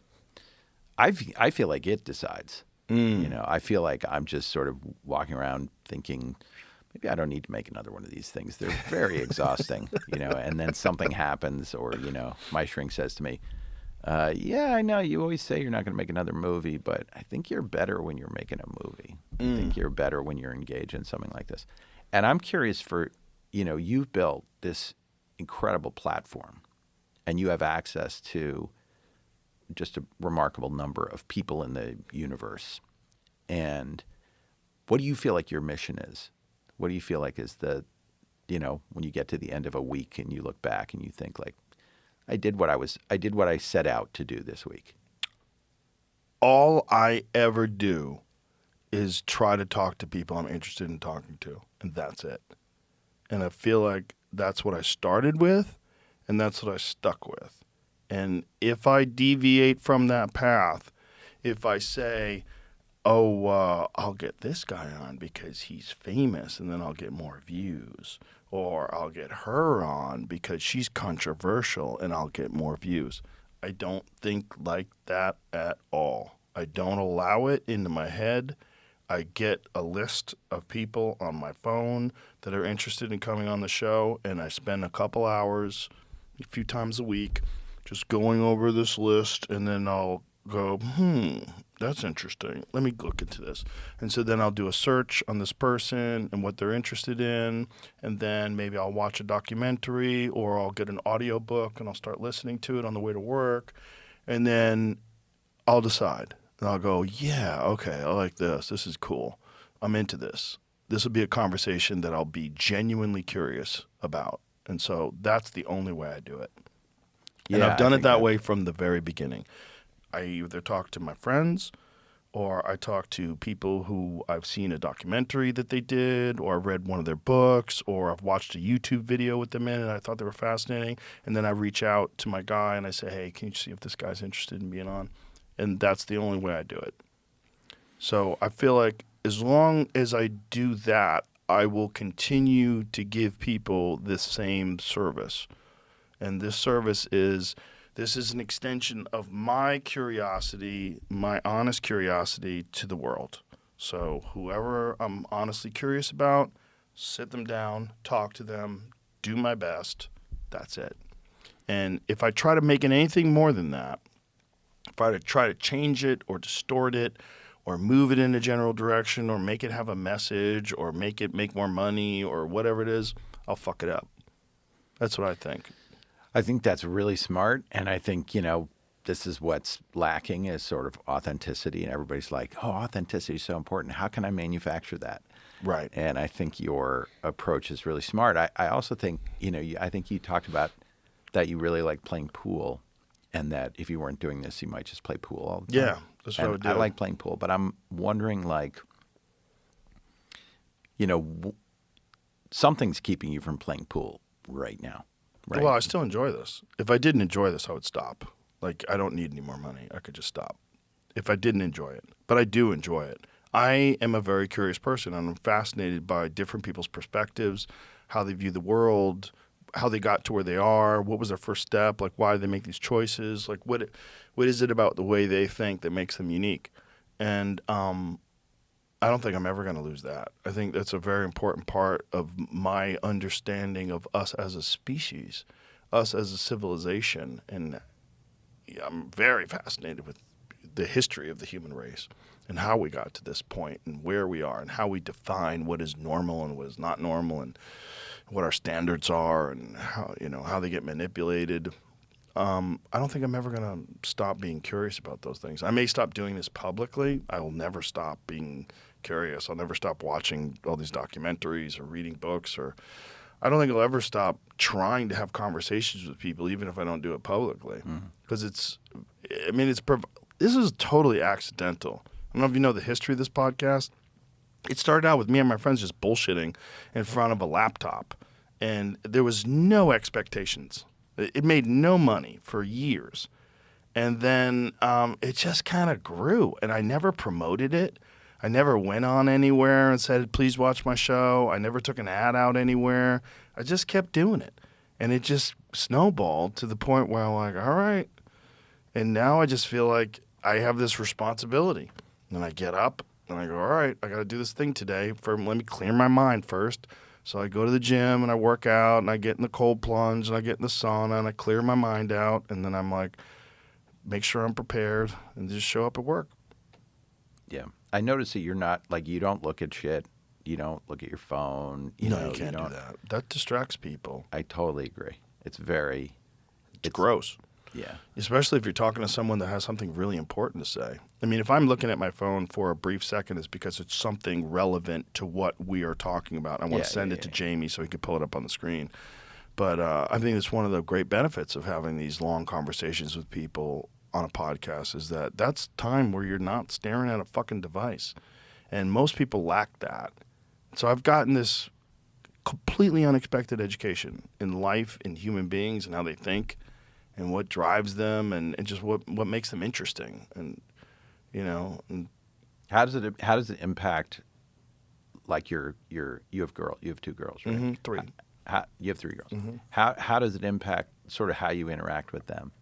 You feel like you learn something and then you I'm a convey way it to more educated person than I ever was when I was younger. I'm just I just know more about humans. I know more about myself. I've just you're thinking and you're constantly thinking. So it's just adding to this database of understanding that you have about human beings and about just life in general and just education. And I'm fortunate my kids are really smart. And so I have these cool conversations with them about stuff. And, one of my kids has this crazy recall that my wife insists comes from me. It's nuts. Like, she can recall things about the Titanic and specifics about, like, the voyages, because she's got down this Titanic kick for a while, and lately we've been talking about the Mongols because she's studying Genghis Khan in school. And so we had these long conversations about Mongols and what they did and I'm telling her some stuff that she doesn't know, and that she tells me some stuff that I didn't know. I'm That's like, great. whoa. How old is she? This one's 15. But so it impacts not just my relationship with them, but really my relationship with everybody in my life. And what's really hard is talking to people that aren't interested in anything and don't engage with all these different things. And then when you talk to them, it's like they're operating on this frequency that's like time and work and life is sort of ground down all their sensitivity and calloused all of their senses to the world, or their thoughts of the world, their perspectives of the world. And they've developed these sort of placeholder opinions for things. And it's so awkward. And, and over time, like, Tony Robbins talked about this once, that if you make small changes in your life, like if you're both going in parallel lines, right, and then you make a small deviation, a few degrees to the right, over time, you'll be way over here where they're kind of on the same path. And that's what I find in life that's weird. And then I think about how many people don't have the opportunity to do that because they have a job that's like mundane and it's consuming. And they're involved in it all day long. When they get done, they're exhausted, and they never really satisfy their curiosity or encourage and engage with their curiosity, foster it, And it's what, to me, makes people fascinating. When I talk to someone who's curious about things, and it's really like, and it went down, I was curious, so then I started researching, and this is what I found out. Like, that's the kind of person I want to talk to, Yeah. It's really, I mean, I think it's also, you're probably, because it got big without a plan to get big, and because I think the essence of it is wanting to express curiosity, wanting to take in information. How do you deal with the people who say like, oh, you had so-and-so on, you should have asked them this, or you should have done this I don't know that differently." they're saying that. Because you don't hear it, or I don't pay attention. I gave up on that years ago. Like, fuck off. Because you used to follow, like, something. Yeah, and then you realize, like, I'm at the will of other people's opinions constantly, and some of them aren't logical, and some of them are petty, and some of them are shitty. They're just shitty people. They're mean. Like, why are you being mean for no reason? Like, why are you being insulting for no reason? And a lot of it is jealousy. They're not getting enough attention. They think you're an idiot. Why are you getting so much attention? I'm brilliant. I should be getting more attention. There's a lot of that. There's a lot of ego involved. But there's a lot of, like, very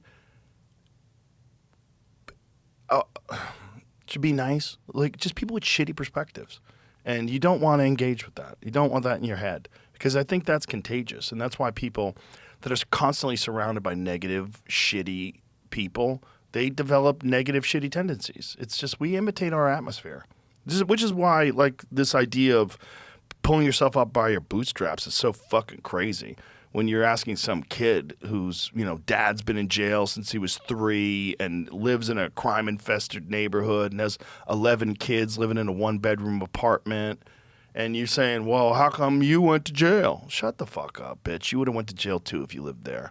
You don't know what we need to do is figure out, why are these kids in this situation? Why are so many of our citizens, people of our community, stuck in these situations with no attention paid to it whatsoever? And then you're wondering why so many people commit crimes. You're wondering why your prisons are so full. Like that when you engage with people that constantly have shitty perspectives and a little when you're young is good, but by the time you're like 19, 20, you know what an asshole is.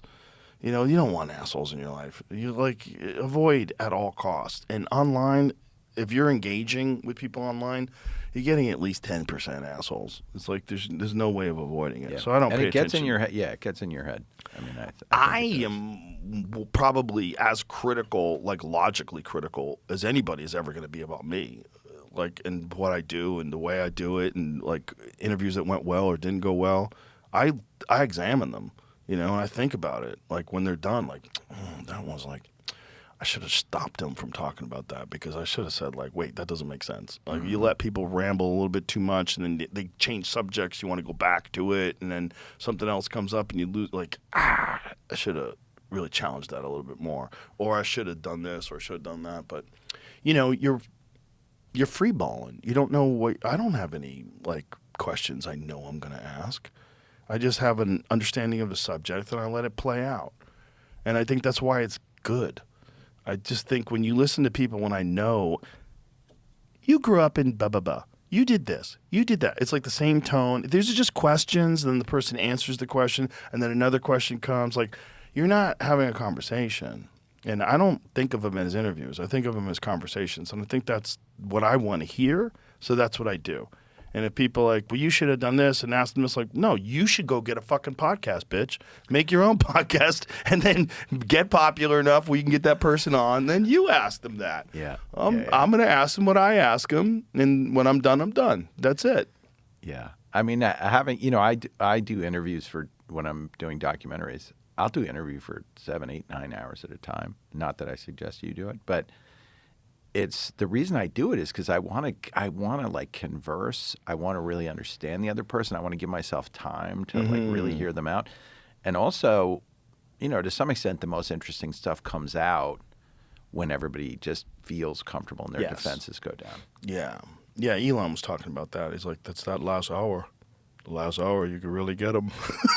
Because it's hard for, especially if someone has an agenda.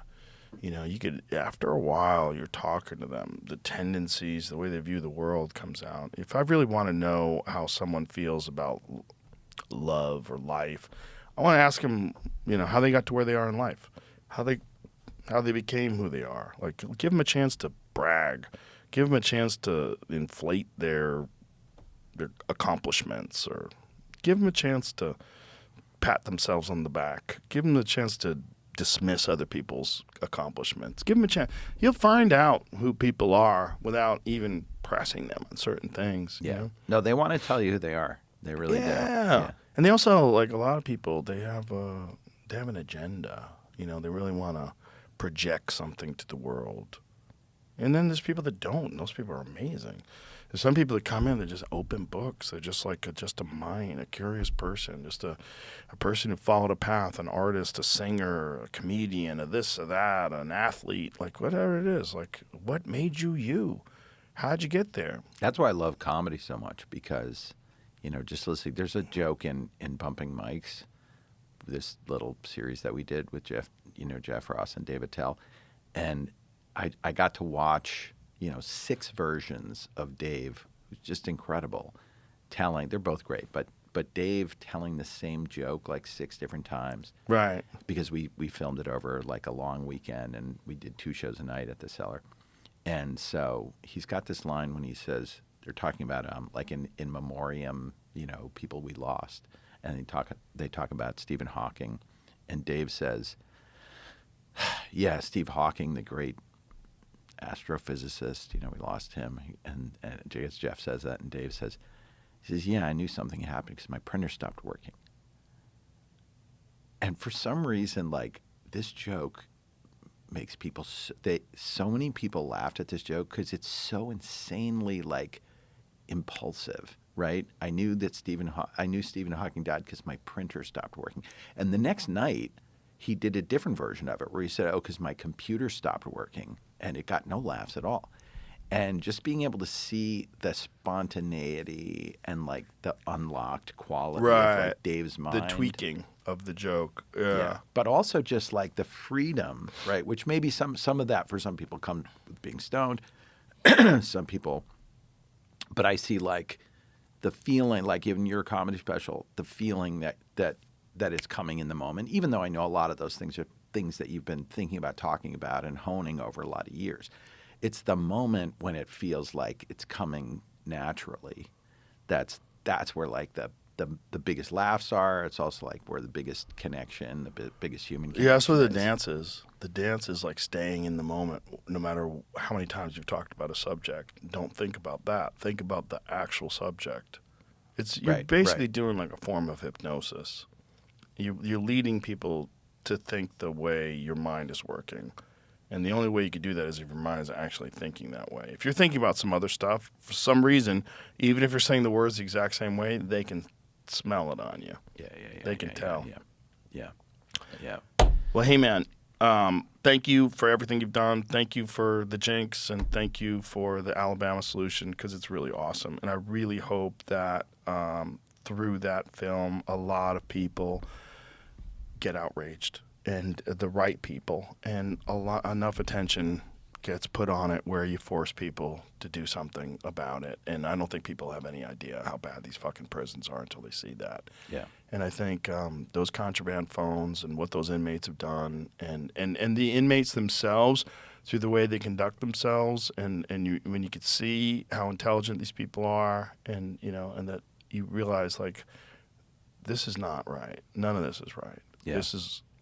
I mean, on the positive side, I would say, just so we don't end on a really negative note, the film has had an impact in Alabama. It's having an impact in Alabama already. And there are incredible demonstrations that have been happening. There's actually, I don't know if you have it, there's a still of this if you want to look at it, but there's hundreds of people showed up on the steps of the Capitol, people really showing up with the intention of showing their loved ones, being there and saying, this is really happening, and giving the rest of the public permission to understand that this is, 45% of Americans have had an incarcerated relative or been incarcerated. This is an infection. This is happening in many, many, many places. So for us, the film has been unlocking that, giving people a feeling that there's that they're not alone, that they don't have to be ashamed of having somebody. Yeah. So, these are people who've seen the film, who've decided that they want to express themselves. And this is happening more and more. And we just saw there was a bipartisan bill that was just introduced by Senator Larry Stutz, who's a Republican senator, who said he saw the film, he couldn't unsee it, and he said this is not. He wrote an op-ed about it not being an example of Christian values, and he introduced this bipartisan bill for prison oversight, which is a real bill. It's not a bullshit bill. It's a real bill about how you take the investigations, because you saw in the film the investigations are run by the same department that It's insane. commits the crimes. So so I think we're seeing a lot of positive action as a result of the film, and I think that's what transparency is all about, is if the public can see it.